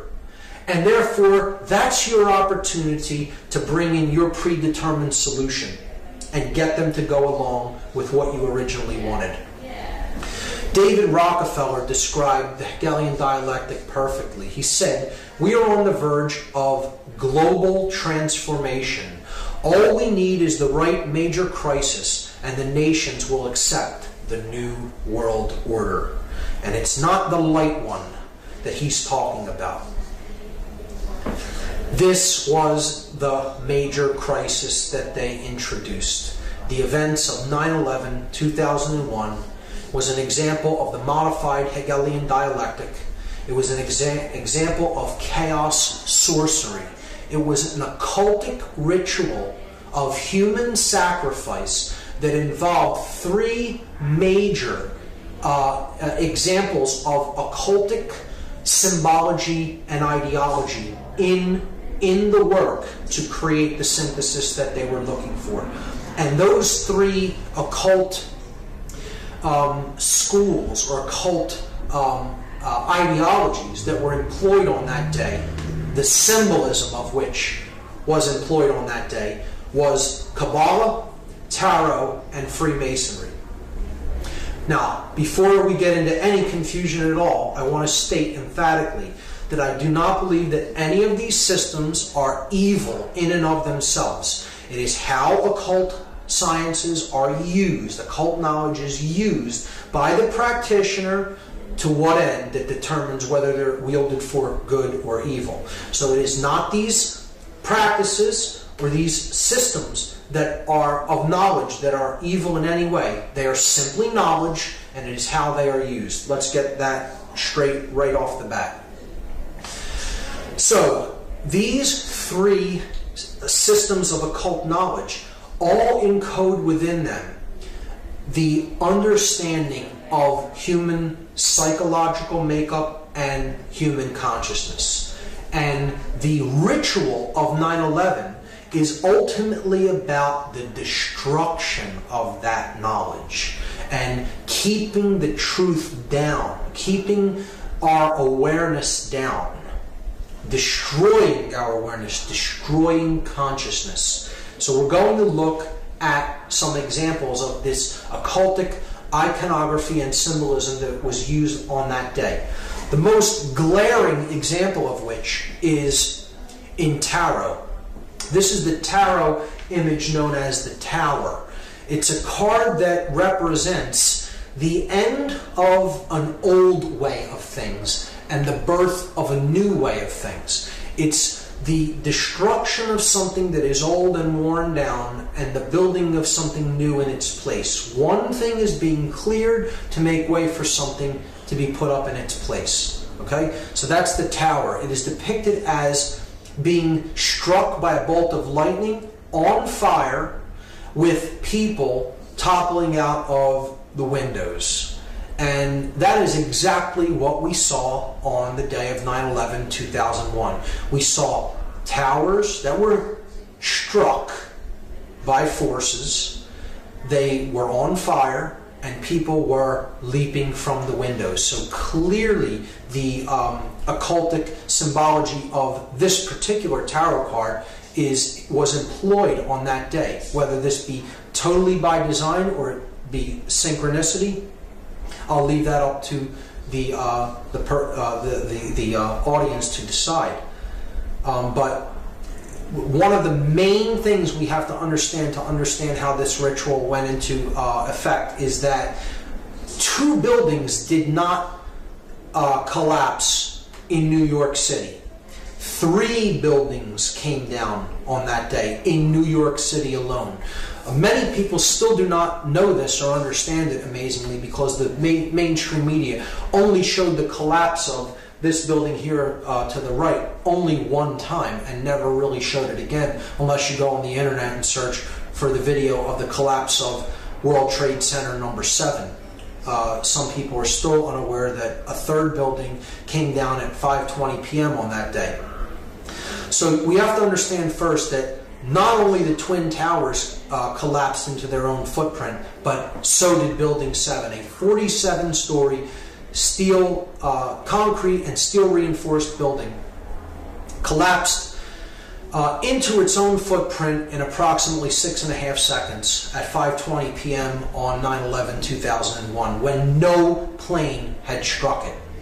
So I'm not here to argue the physics of 9/11. I'm not here to even talk about any of the aspects of the how part of 9/11, the physics or the how it happened. I'm much more interested in using my time to discuss the why and the implications of the occultic symbology employed in what I consider a dark occult ritual, a ritual that embodied the modified Hegelian dialectic. And so the first thing to understand is 3 towers came down, 3 pillars, if you will, came down on 9/11, not 2. The first occult system that I'm going to look at in relation to 9/11 is Kabbalah. Kabbalah is an ancient Semitic form of occultism. Judaism takes some of its roots from Kabbalah, and this is the main symbolic structure, or this main symbolic icon of Kabbalism. It is known as the Sephirotic Tree of Life. This is known as the ladder to God, okay? The levels that go up in consciousness to God. And there are 10 of these spheres on the tree. If you count them, there are 10 total. This is 1, 2, 3, 4, 5, 6, 7, 8, 9, 10. They're known as, these spheres are known as Sephirot. So the 10 Sephirot comprise the Tree of Life. Now in the books that describe this symbol, the Sephirotic tree, they're the Zohar and the Sefer Yetzirah. They look at it as that there are only 10 Sephirot.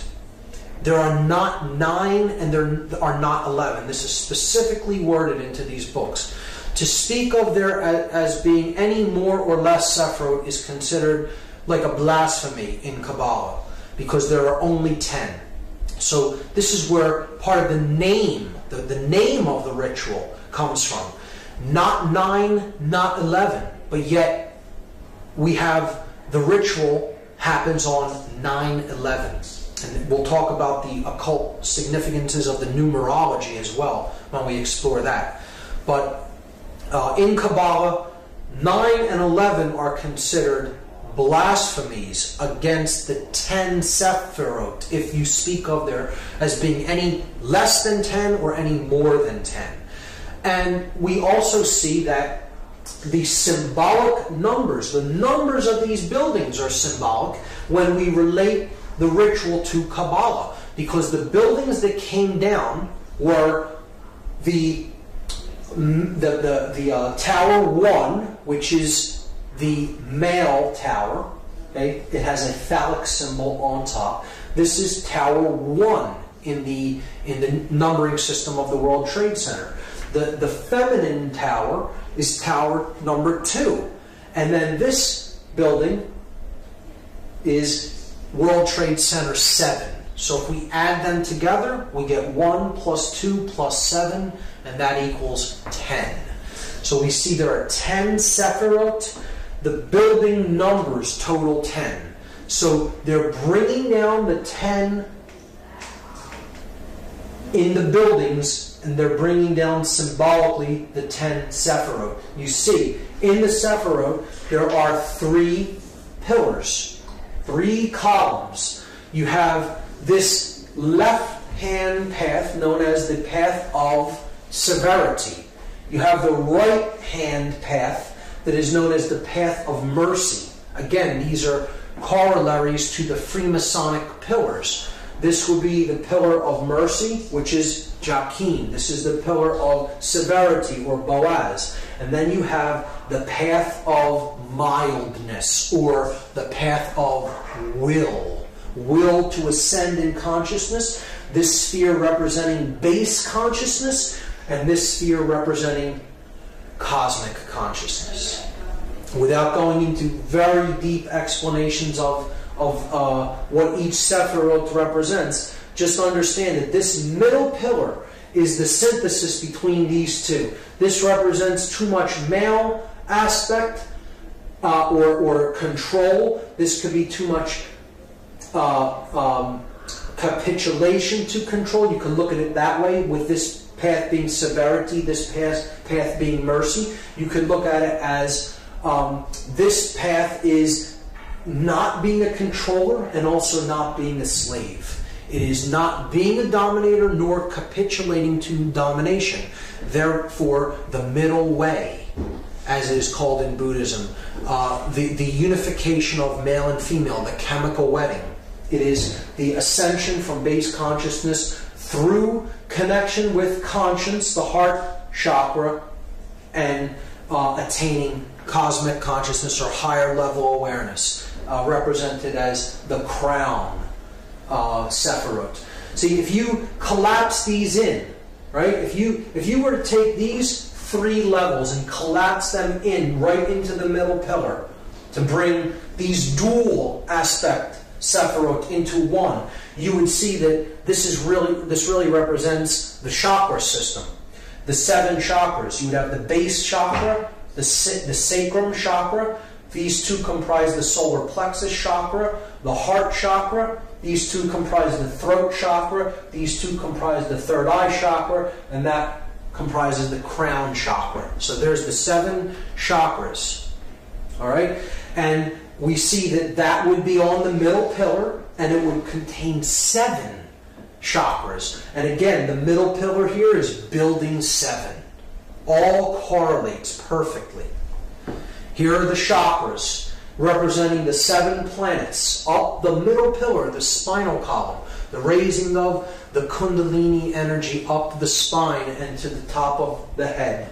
From down here, the farthest out from the sun until we get up to the solar mind. And the earth being the heart chakra of the system.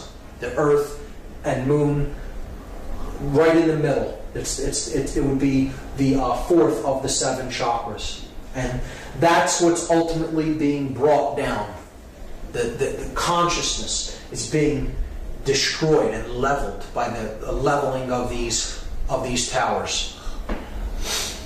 Okay, so that's Kabbalah. That's the Kabbalistic aspect of the destruction of the World Trade Center buildings, the 3 pillars of the World Trade Center.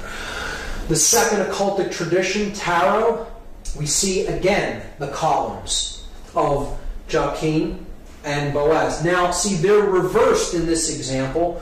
They're the same way that they are in the Kabbalistic Sephirotic tree of life. But this is the male pillar, the light pillar, the pillar of mercy. This is the male pillar, because you're looking at the entrance of the temple. See, in the Freemasonic tracing board that we discussed, the light pillar is on this side because you're on the outside of the temple walking in.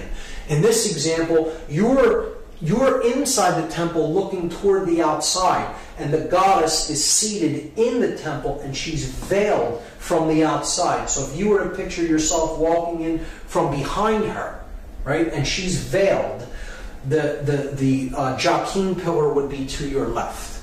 And that is the male pillar, and here we see the male pillar with the phallic symbol. The feminine pillar, see, it's on her right side. This one's on her left side. So you have the feminine pillar, which would represent Boaz. The masculine pillar here would represent Joachim. The middle pillar represents the goddess. Again, it's a sacrifice of the goddess. Once again, we see it happening. Here we see she's the moon goddess. She has the cross on her chest, the cross of the sun, that she carries within, that she gives birth to. Here we see that the Sephirotic tree is behind her, because Tarot, Kabbalah, and Freemasonry are aspects of occultism that must be studied in conjunction with each other to fully understand them. The goddess holds the book of truth, the Torah, the law, the truth, and it is veiled by her cloak because no one knows how the story ends. The future is still to be written. So, in ancient goddess worship traditions, this goddess was known as Tara, T-A-R-A. And this is why, as a result of this ritual, we have a war on terror. But see, it's said, when it's said quickly, it morphs, and the word phonetically becomes terror. The war on terror. The war on the goddess, the war on the sacred feminine, the war on our emotional feminine aspect, to shut down conscience and to simply follow orders, to do whatever we are commanded to do, to simply follow orders without conscience being involved. The sacrifice of the goddess, care, conscience, the sacred feminine principle of the individual. So, again, this middle pillar is the most important. It is the synthesis between the masculine and feminine energies, the other two pillars. So, the third pillar is the principle of truth, because another name for this goddess in Egyptian tradition was Taurt. And Taurt's name kind of phonetically morphed until it became Taruth. And this is where we get the word truth out of. Phonetically, the word truth comes from a derivation of this goddess's name. So she is the goddess of truth. Now this is why there is a 9/11 truth movement, because they took too big of a chance in completing the ritual when no plane had hit it. See, a plane was more likely than not scheduled to hit that building, or something was scheduled to hit that building, whether you believe it's planes or whatever you believe actually struck, or the force that was used to bring down those buildings, to me is irrelevant. The buildings did disintegrate. They were brought down, okay? And whether you believe it's controlled demolition or even a more exotic technology is irrelevant as far as I'm concerned. The buildings were brought down, and that's the main thing. And the middle pillar, which represents the goddess, it represents truth, it represents the path to higher consciousness, the unification of the masculine and feminine principles of consciousness within the individual, are being destroyed. Ritualistically, symbolically, we're destroying the sacred feminine. We're destroying care. We're destroying conscience. We're destroying consciousness. We're destroying truth. Okay, that's what the ritual is about. And that is why Building 7 had to be brought down. Something went awry in the plan. Whatever was supposed to happen physically to that building didn't happen when it was really scheduled to happen, because clearly these buildings were wired with explosives well in advance of the actual ritual taking place, because that, explosions did happen from within the building and no one could have wired them on that day. So something happened and they could not take it down as they wanted to, but they would not leave the pillar up. Because if they left it there, it would symbolically represent that the will still stands. The will to ascend in consciousness. It would symbolically represent that the truth still stands. That the goddess still stands. And they could not do that. They had to complete the symbolic interpretation of this mass ritual by bringing the middle pillar down, even if nothing had appeared to strike it, and that's why they brought it down at the end of the day. So that is the tarot aspect of it, and how the goddess ties into it. It is a symbolic sacrifice of the sacred feminine, of the goddess, once again.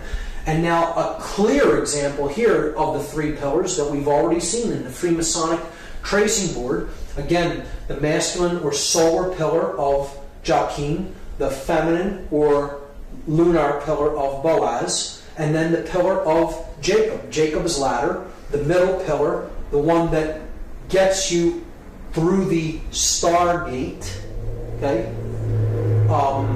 it gets you to the all-seeing eye, right? The all-seeing eye, directing the entire operation, right? Takes you past that, through the stargate, to the realm where the true light is at, the intelligent principle of the universe. And this middle pillar is the synthesis between these two. So this is thesis, this is antithesis, antithesis, and this is synthesis. That's the Hegelian dialectic. You are combining thesis with its antithesis to create the synthesis that you are looking for. And that is the ladder to higher consciousness, to higher ground, so to speak, from which you can see the entire game board. You can see the whole floor of the house, as they call it in Freemasonry. You're seeing it from a higher level perspective, and from that, a controller can play two sides off against each other. See, the one who achieves this level, the highest ground, the third pillar, the middle pillar, really sees things that one in base consciousness from the lower perspective, the dual perspective, cannot see things from.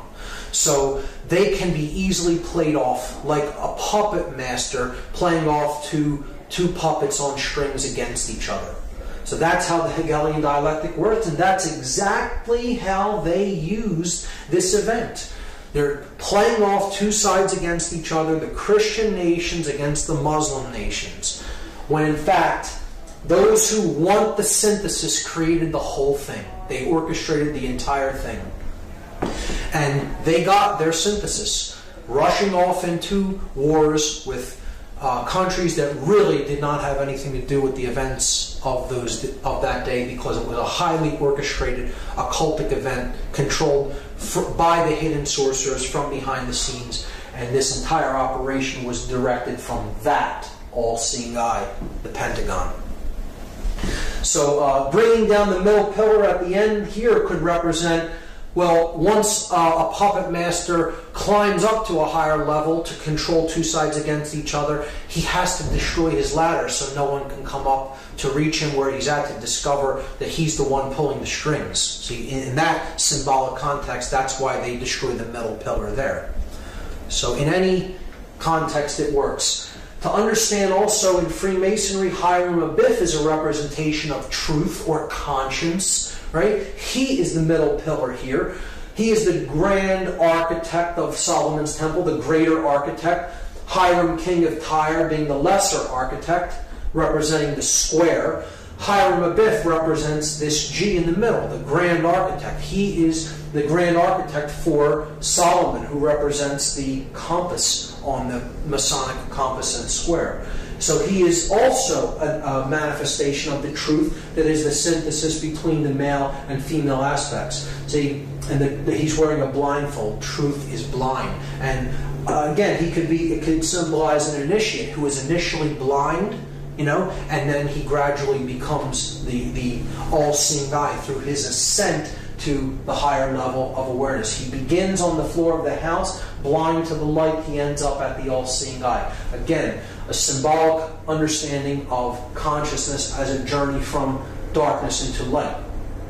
And this, again, is a representation of these pillars are a representation of the Temple of Solomon. And the original Temple of Solomon is the Giza complex. These pyramids are the mystery tradition's embodiment of the temple in man. That's what they were representing then. And the buildings in New York City are a rebuilding of this symbolic temple in New York City. Just like they were built in Giza, like the Temple of Solomon was built in Jerusalem, and then it was razed to the ground, and another version was built. It was rebuilt in New York City symbolically, and then it was destroyed again. And now they're planning on building another Temple of Solomon on the ground where the World Trade Center was destroyed. But they're doing it in a very different way this time, which we'll understand when we get to that slide. But see, Hiram Abiff, the ritual of becoming a Master Mason is about Hiram Abiff's ritual murder. And he says that he refuses to give the secrets of Freemasonry. He refuses to give the secret word of the Master Mason. He says, I will not give it to these ruffians who are accosting me. They want to know the word without doing the work. So he is ultimately slain by these ruffians for not giving the word, but he only tells them that you'll know the word of the Master Mason when the temple is rebuilt. This is a symbol that the temple in man, the brain, is ultimately in a state of total disrepair. It's been destroyed through manipulation and control and taking people's consciousness down to lower and lower levels, and just completely being conditioned and accepting falsities as truths and refusing to accept truths as what is. So Hiram Abiff, as a representative and a servant of truth, refuses to capitulate to domination or become a dominator, and he is slain ritualistically for it. This is a representation of the aspect of consciousness that is base consciousness being slain, and it being reborn through a connection to conscience as the widow's son.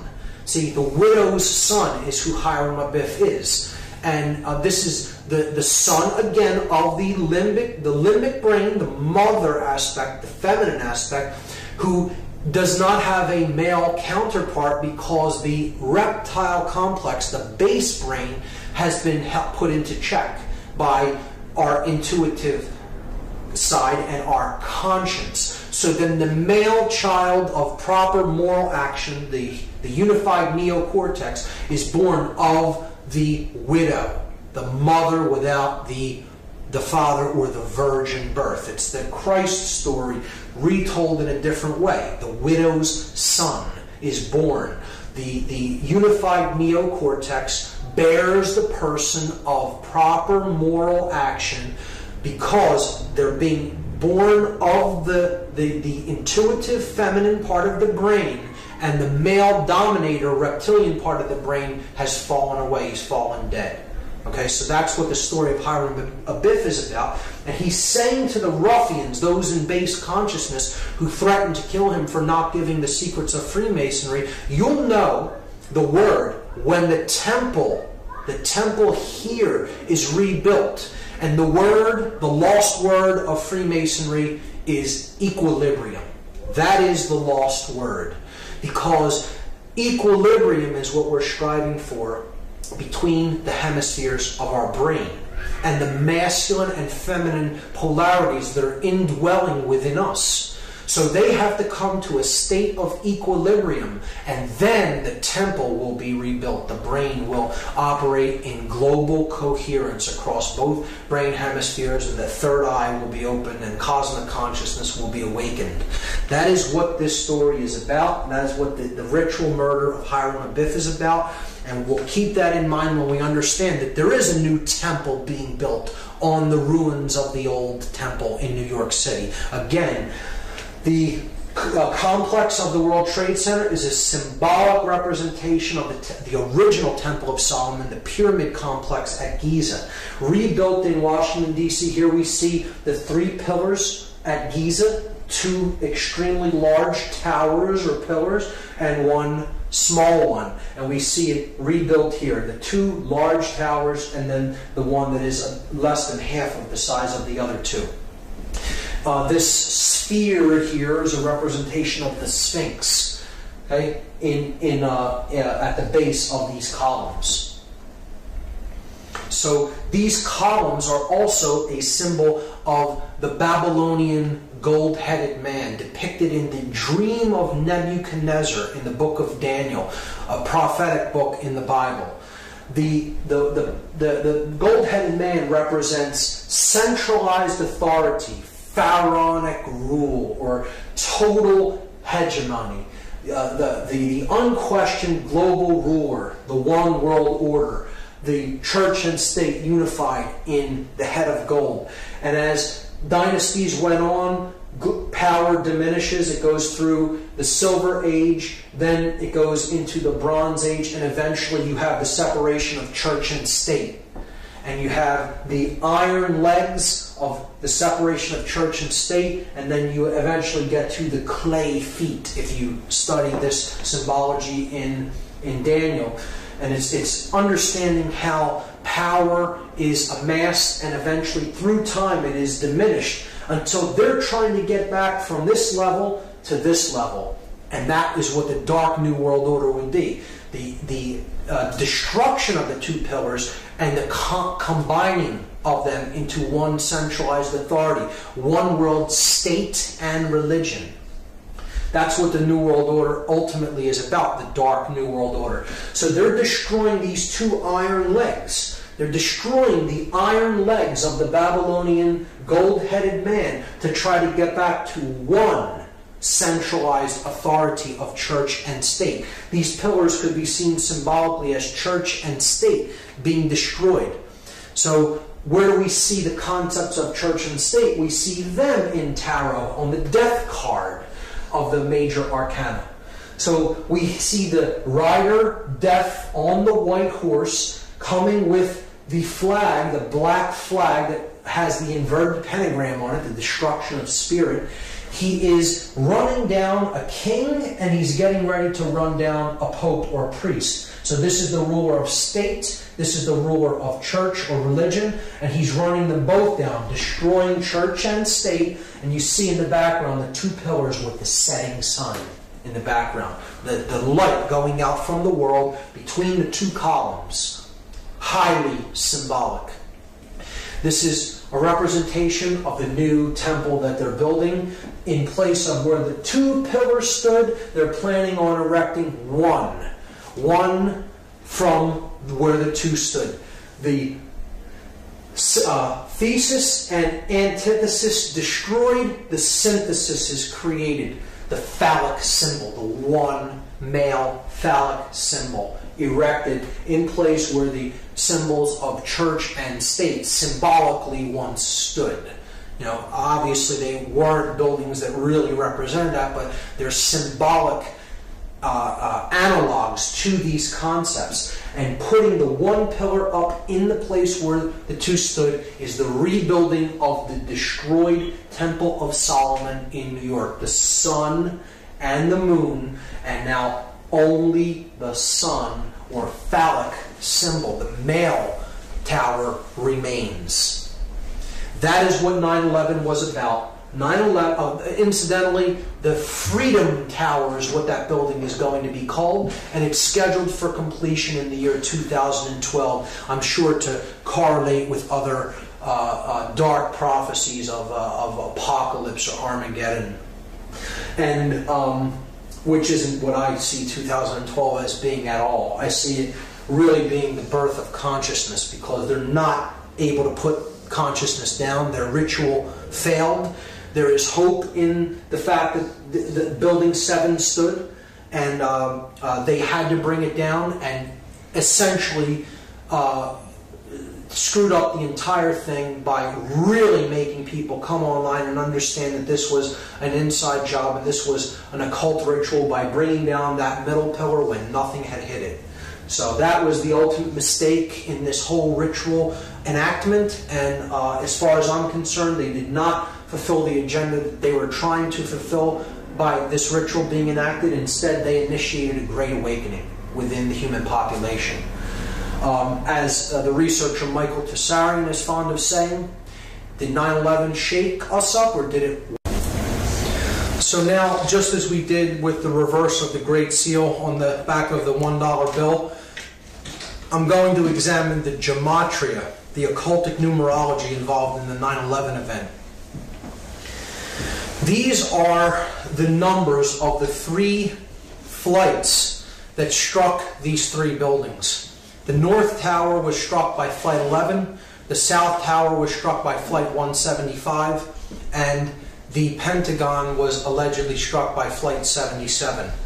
Now, there is another flight that was involved on that day that crashed in Shanksville, Pennsylvania by an unknown act of will, shall we say. And this was Flight 93, and it is my contention that Flight 93 was indeed headed for World Trade Center number 7, Building 7 of the Trade Center, not to Washington, D.C., as is claimed.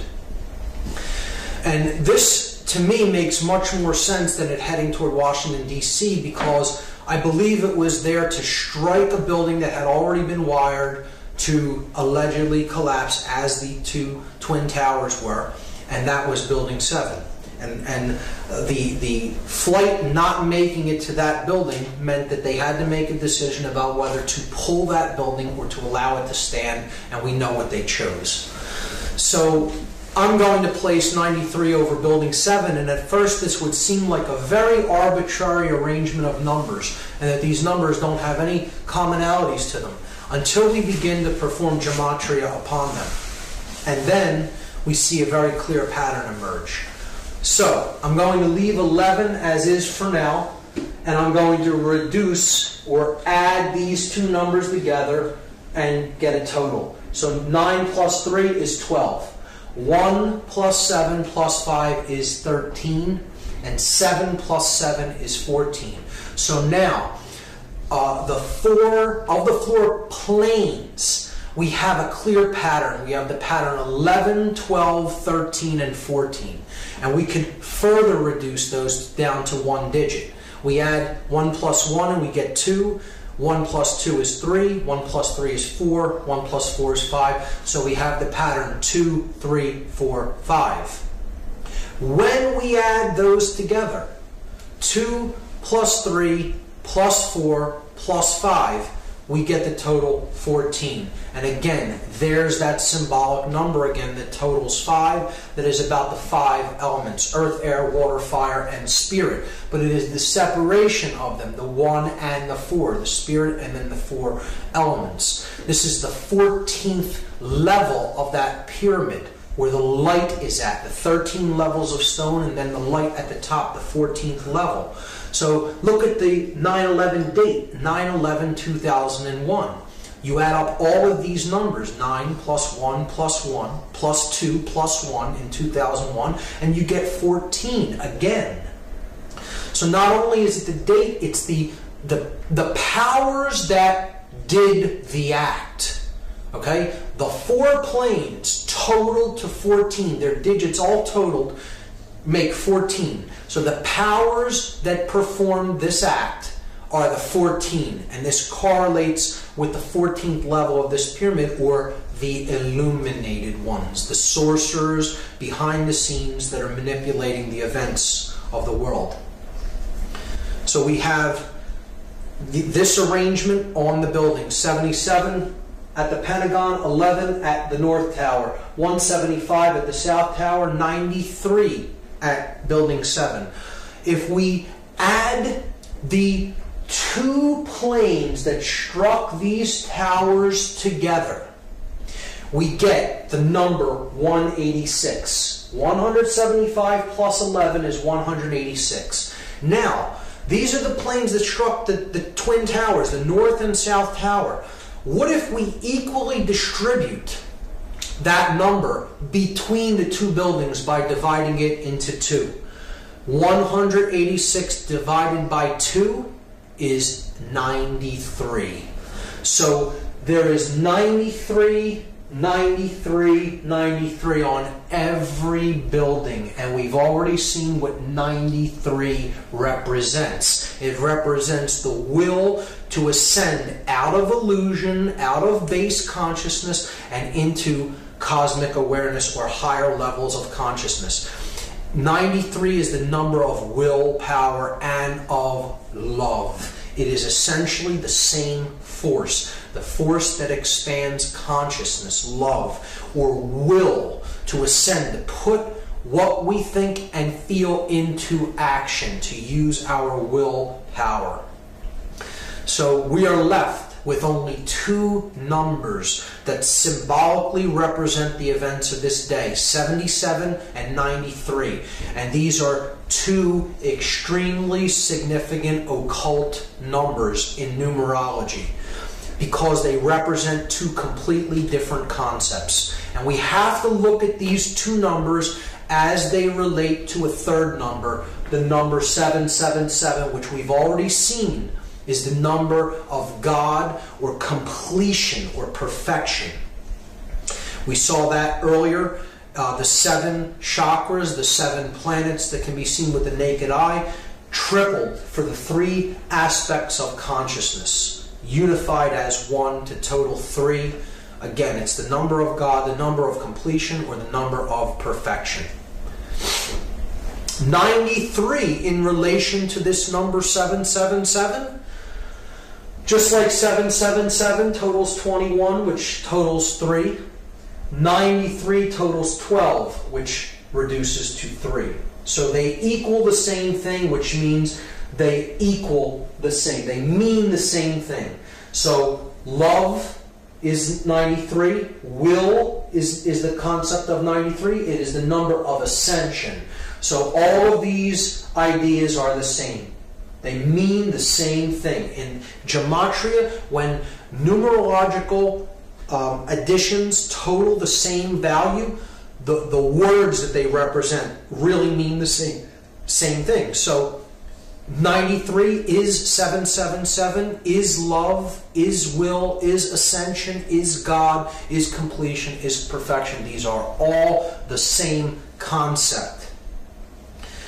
The number 77 is very significant. It is the 14. It is the dark aspect of that light in the triangle, the ego, the all-seeing eye that is identified with building that pyramid upward, the physical form, the physical world, ruling, control, sorcery.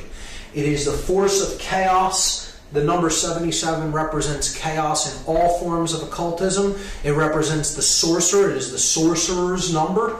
And it is the number of the beast in disguise. Why is that? Because if you fail, even if you succeed in one of the other two aspects of consciousness, in thought and emotion but not action, or in thought and action but no emotion, in the example of a sorcerer, has no emotion, or even in emotion and action but with no thought, that is base consciousness. That is the beast. You have not arrived at the 777. You have only arrived at the 77, which is 2/3 of completion, or it is 14 out of 21, 2/3, right? And this reduces in decimal to 0.666, repeating. So it is the number of the beast in disguise. The sorcerer is the beast. And this is encoded on the 3rd degree tracing board of Freemasonry. Here you see the tools that slayed Hiram Abiff. He is finally struck with the mallet, representing ignorance, the light going out, the third eye being struck, put into the coffin. Okay, the coffin is the spirit, where Hiram Abiff, the hey in Hebrew, representing 555, Hiram Abiff's number. He is in his coffin because he is the spirit, he is the truth, he is the light, and he is the skull and bones is placed on top of the coffin, symbolic of the sorcerer. The sorcerer who conquers his spirit, so that the skull, cleverness, thought and cleverness, left brain cleverness, plus the will to act, reigns over the spirit. The sorcerer has cleverness, he has the will to put his cleverness into action, but he has no conscience. The conscience is entombed in that coffin.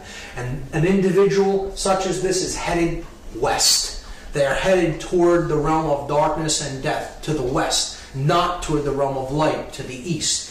And here symbolically is the sprig of acacia, and that represents the hope of resurrection in Freemasonry.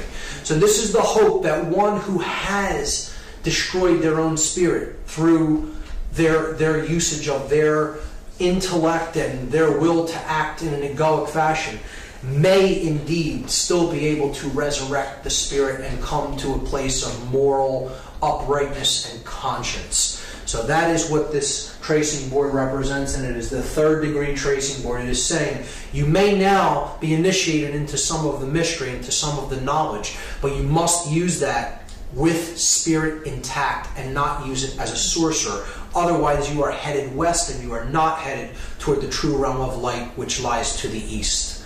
And I think that's a great allegorical explanation for morality.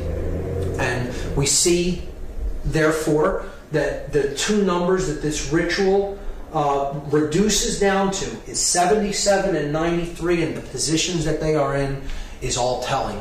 The purpose of the ritual is so that the sorcerers that consider themselves the all-seeing eye of consciousness, okay, are destroying others' ability to find truth, to give birth to conscience, and to rise in consciousness. And they're destroying that ladder to the higher realms of consciousness. Or if we replace 77 and 93 with their symbolic analog, 77 the number of the beast in disguise, 93 another variant for 777 the number of God. Look at what this ritual is really about symbolically. It is about the beast reigning above God, the beast becoming God and destroying God. That's what it's ultimately about. That's how dark this ritual really is. It is about the ego and illusion conquering the spirit and conquering higher consciousness. We can see that it is encoded in the date itself. 9/11 reduces to 9/2. We're just adding the two ones together. And there we have symbolically the entire ritual encapsulated in the name. 9/11 is 92. See, it is not 93. It's one short of love, of ascension, of will, of God. It is falling short of the divine. That's what this whole event was about.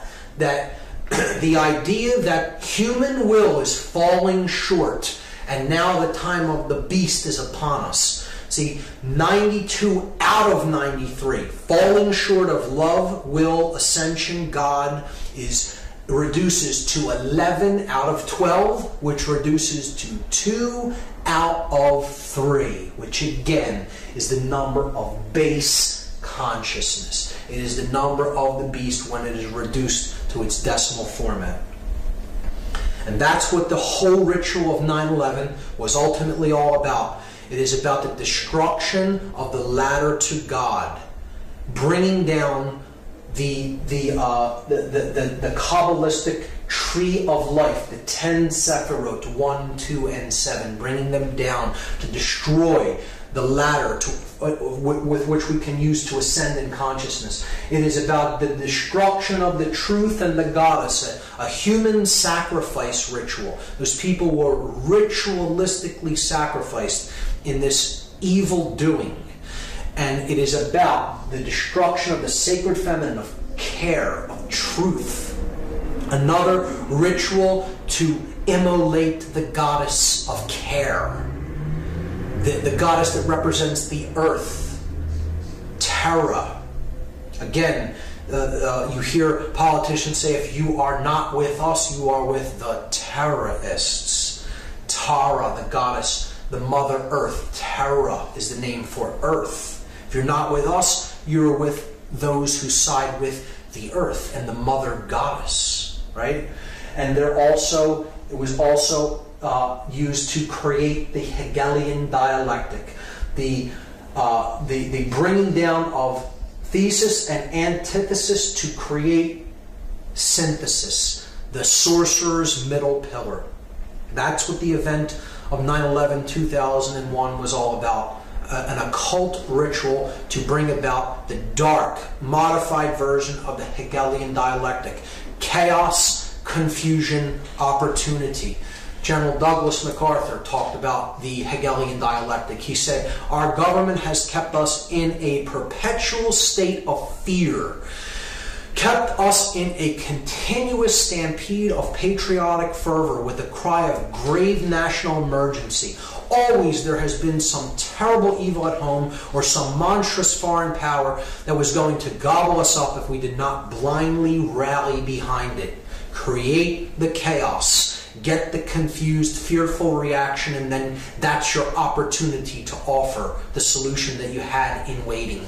Hermann Goering perfectly understood this, one of the highest ranking officials of the Third Reich, the Nazi regime. He said, naturally the common people don't want war.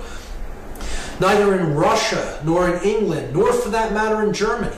That is understood. But after all, it is the leaders of the country who determine the policy. And it is always a simple matter to drag the people along, whether it is a democracy, a fascist dictatorship, a parliament, or a communist dictatorship. Voice or no voice, the people can always be brought to the bidding of the leaders. That is easy. All you have to do is tell them they are being attacked and denounce the peacemakers for lack of patriotism and exposing the country to danger. It works the same in any country. And that is what we saw on 9/11. Except it wasn't just telling the people that they were attacked. This is what Hitler did. Hitler burned his own Reichstag building, the German parliamentary building in Germany, and he blamed it on the communists, even though his Gestapo really did the fire. They lit the fires at the Reichstag, and he blamed it on the communists as an act to usurp more political power and be appointed as Supreme Chancellor. Goering was describing the Hegelian dialectic exactly. Benjamin Franklin made this statement: those who would give up essential liberty to purchase a little temporary safety deserve neither liberty nor safety. And we have neither as a result of going along with this witch hunt and this hunting for the boogeyman that perpetuated 9/11, because Middle Eastern terrorists did not do this event. It was a staged, orchestrated, occult ritual that has nothing to do with Islamic fundamentalism whatsoever. Voltaire said that those who can make you believe absurdities can make you commit atrocities. If you go along with what simply is not true, you can be led into any number of atrocious actions. And Really, that's what the ritual was all about, to keep us in a perpetual state of fear so that we are easier to control. And that's what the whole fear of terrorism and the terror alert system is all about. See, just like Hitler burned his parliamentary building, we had our Reichstag fire called the 9/11 event, and it's just about an attack on civil liberties and our rights and our right for freedom of speech, and just to curtail all the God-given rights that we already possess as an attack on our personal sovereignty. And people will be willing to give up more personal sovereign rights if their consciousness is shut down through fear. They bought into the fear, and now we're going off in other lands that really had nothing to do with this event, and we're waging war and killing millions of innocent people as a result of this total fraudulent staged event. And these are the atrocities that we're committing because we've believed in this absurdity. The murder of children, torture, now seen as acceptable in many circles, absolutely reprehensible actions perpetrated upon people that do not deserve to be treated like animals, which is what they're doing to many of the prisoners that they're holding in oftentimes secret prison camps. And it's just a further perpetuation of suffering and fear into the world that is a self-perpetuating cycle and creates more and more of the same dynamic: fear, disorder, chaos. That's what the whole event was about. Encapsulated in the 33rd degree of the 33rd degree of the Order of Freemasonry is this symbol, the double-headed eagle, which represents he who sees the past and the future, because ultimately the same force is controlling both and directing both. And it's about order out of chaos. Deus meum quae jus is a Latin phrase that means God and my right. God and my right, like the divine right of kings. And ordo ab chaos, another emblem of the 33rd degree, chaos, sorcery.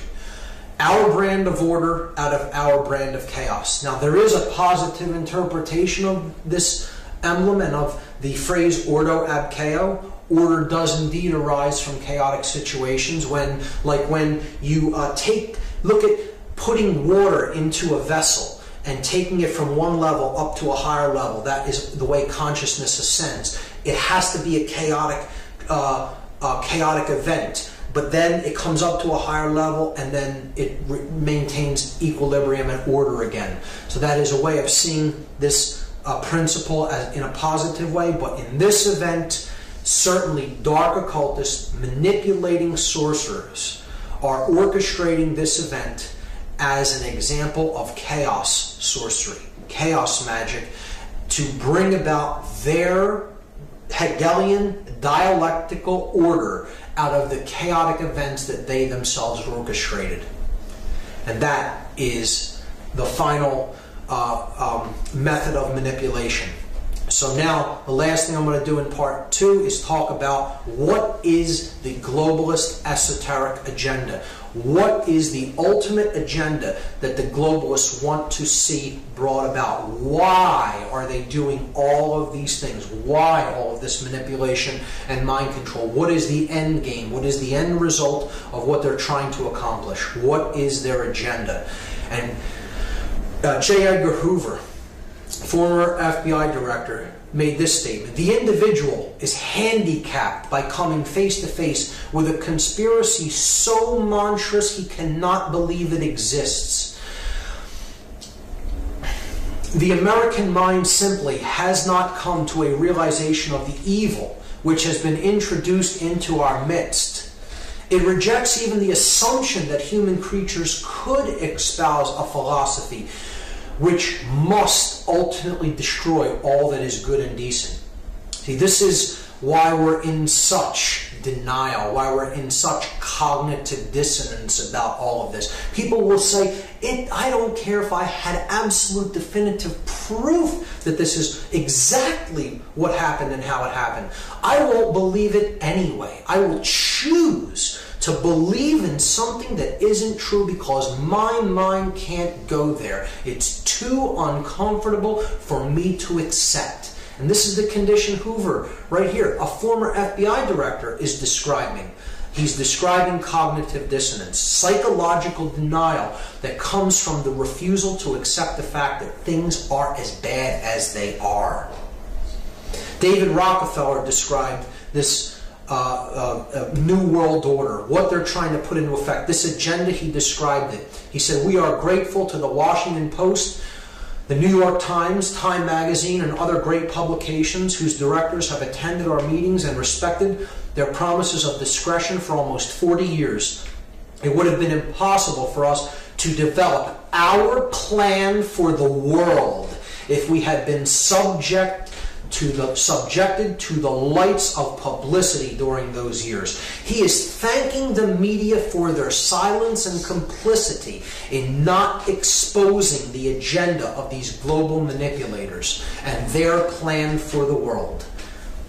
He said, "The world is now more sophisticated and prepared to march toward a world government. The supranational sovereignty of an intellectual elite and world bankers is surely preferable to the national auto-determination practiced in past centuries." Imagine the hubris of somebody making this statement practically out in the open, saying that the world surely would be better to be completely governed by international bankers and an intellectual elite rather than national sovereignty and personal sovereignty codified by our documents of higher consciousness, like the Declaration of Independence, that explain what the sovereignty of man is really about and where it comes from. And he's saying out in the open, why have that when you can have rule by international banking dynasties? This is what the agenda is all about. The elite want to get back to the Babylonian gold-headed man. They want to get back to 100% total control of all the resources and all the minds on the planet as God on the earth, the all-seeing eye in human form, that which is omnipresent, omnipotent, and all-powerful. All-powerful, all-knowing, all-seeing, present everywhere. So this is the rulership of church and state in one. Church and state are obliterated and they are replaced by one sovereign, ruling, global elite class that runs the state and the religion, and they're one and the same. Just like Nazi Germany tried to do, but this would be the new version, the Fourth Reich, Nazi Germany on technological steroids, taken to a whole new level by advanced technology. 1984, as written out by George Orwell in his brilliant novel, like the Ingsoc Party. Total 100% control of everything that is true, everything that is believed, everything that is done. They are the arbiters of truth. They're God on earth. That's what they want to accomplish.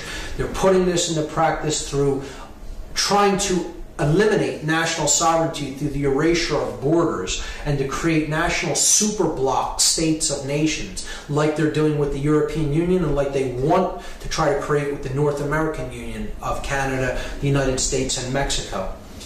Their plans for this have been slowed, but I think they're going to use the economic crisis to try to put them into a more forward state of advance. They want a world mercenary army to control the population of any dissenters. They want a world central bank. They want a microchipped population from which resources, food, money can all be controlled by a globally networked computer that they control, so they know where all finance, where all currency is flowing, and can take anybody out of the loop for not going on with along with their agenda at any given time, and then they would have no ability to take part in any commerce in any way. The mark of the beast, so to speak. A total surveillance grid, a technological surveillance state. Big Brother is watching you, getting us used and acclimatized to always being on camera, our actions always being watched. Further and further centralization of control, and further people policing themselves. That's what they ultimately want. The destruction of the sacred feminine aspect of our consciousness, our emotions, through the numbing out of our emotions, through our food and medicine, particularly the overprescribed antidepressant SSRI drugs, a total state of left brain prisonhood in which people become more and more controlling and dominant toward the left brain, even females, and they become subservient to those of higher levels above them. So a race of masters and slaves. A continuing human sacrifice through endless conflict and war, wherever they choose to do it, to decrease the surplus of anybody's daily produce, and to keep the blood of human sacrifice flowing into the earth. They believe that they have to continuously sacrifice people. This goes back to the ancient rites, where the ancient priest class, this demonic priest class, would actually believe that they had to keep blood flowing in human sacrifice for the sun to make its journey across the sky each day. It's that level of perversion and sickness in this occultic ideology that wants and desires to have endless human sacrifice through war. To have a population of completely disconnected from spirit individuals that are completely hypnotized, shut down in consciousness, totally blindfolded, have the blinders on and have become pure sheep. They've become their own sheepdog. They police themselves. And they have become golems. They've become creatures, literally creatures without actual consciousness of their own, that are completely programmable and are owned by someone else. They're made. They're totally created beings that are made by someone else. See, that's the definition of a god, is it not? It's a being that is capable of creating another being in its own image and likeness. And that's what they want to create. They want to create a being that looks like that. That's how they look inside. That's how much they rage against what is. They are actually that golem on the inside, and they want to create that in the external world, because that is how they ultimately feel about themselves and the world. Julian Huxley described this total scientific dictatorship. He said that a really efficient totalitarian state would be one in which the all-powerful executive of political bosses and their army of managers control a population of slaves who do not have to be coerced because they love their servitude. This is a person who studied eugenics and mind control, and he was explaining what the New World Order that they're trying to build really is. Slaves that love their enslavement because they have become so dependent on the big daddy state. What this all boils down to, once again, the New World Order is about human enslavement. It is about slavery, a society of perfect evil. Perfected evil is the state when every being in a society is both simultaneously a master and a slave. They have subordinates under them, which they dominate, push around, and are masters of, while simultaneously they follow orders from an elite class above them, and so they are subjugated and enslaved to a hierarchy above that. And it just goes on and on up the chain. No one is free in a society of total human enslavement, no matter how high they are on the hierarchy, because ultimately you can get to the highest level in a physical body and physical form, and ultimately they are serving the dark force of consciousness. They are ultimately enslaved by their own fear. They are ultimately enslaved by their own ego, and they are ultimately enslaved by illusion. The belief that you can or have a right to attempt to control anyone or anything outside of your own thoughts, your own emotions, and your own actions, because that's the only thing you have any right to control, and that's the only thing you can control. Everything else is an illusion, and if you attempt to control, you are ultimately enslaving yourself. There is no such thing as control in the three-dimensional reality. There is no such thing as authority here in this realm. Authority does not exist in this realm. There is only one authority, and no man is it. This system, this new world order, is destined to fail for that very reason. You cannot go against what is. You cannot expect to stand up to the force of creation and win. Plato made this statement: the price that good men pay for their indifference to public affairs is to be ruled by evil men. So we may get ourselves into a deep mess of things and eventually end up being ruled for a time by these tyrants, by these controllers, by these sorcerers. And if that occurs, that will only be for one reason.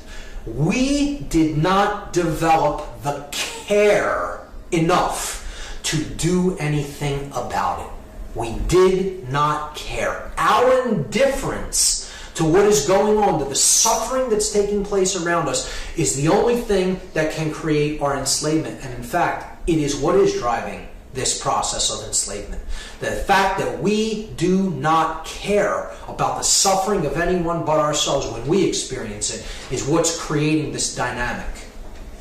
And that is what the New World Order is. The dark New World Order is that pyramid of enslavement controlled by an intellectual elite with no conscience that is in the know about how consciousness works, is keeping others in the dark with their own will. They're using their desire to stay in ignorance against them and keeping them at lower levels of knowledge, not understanding what they're a part of, being the bricks in that pyramid to build their dark New World Order and put the light of creation out of this world forever. So they think they can accomplish that.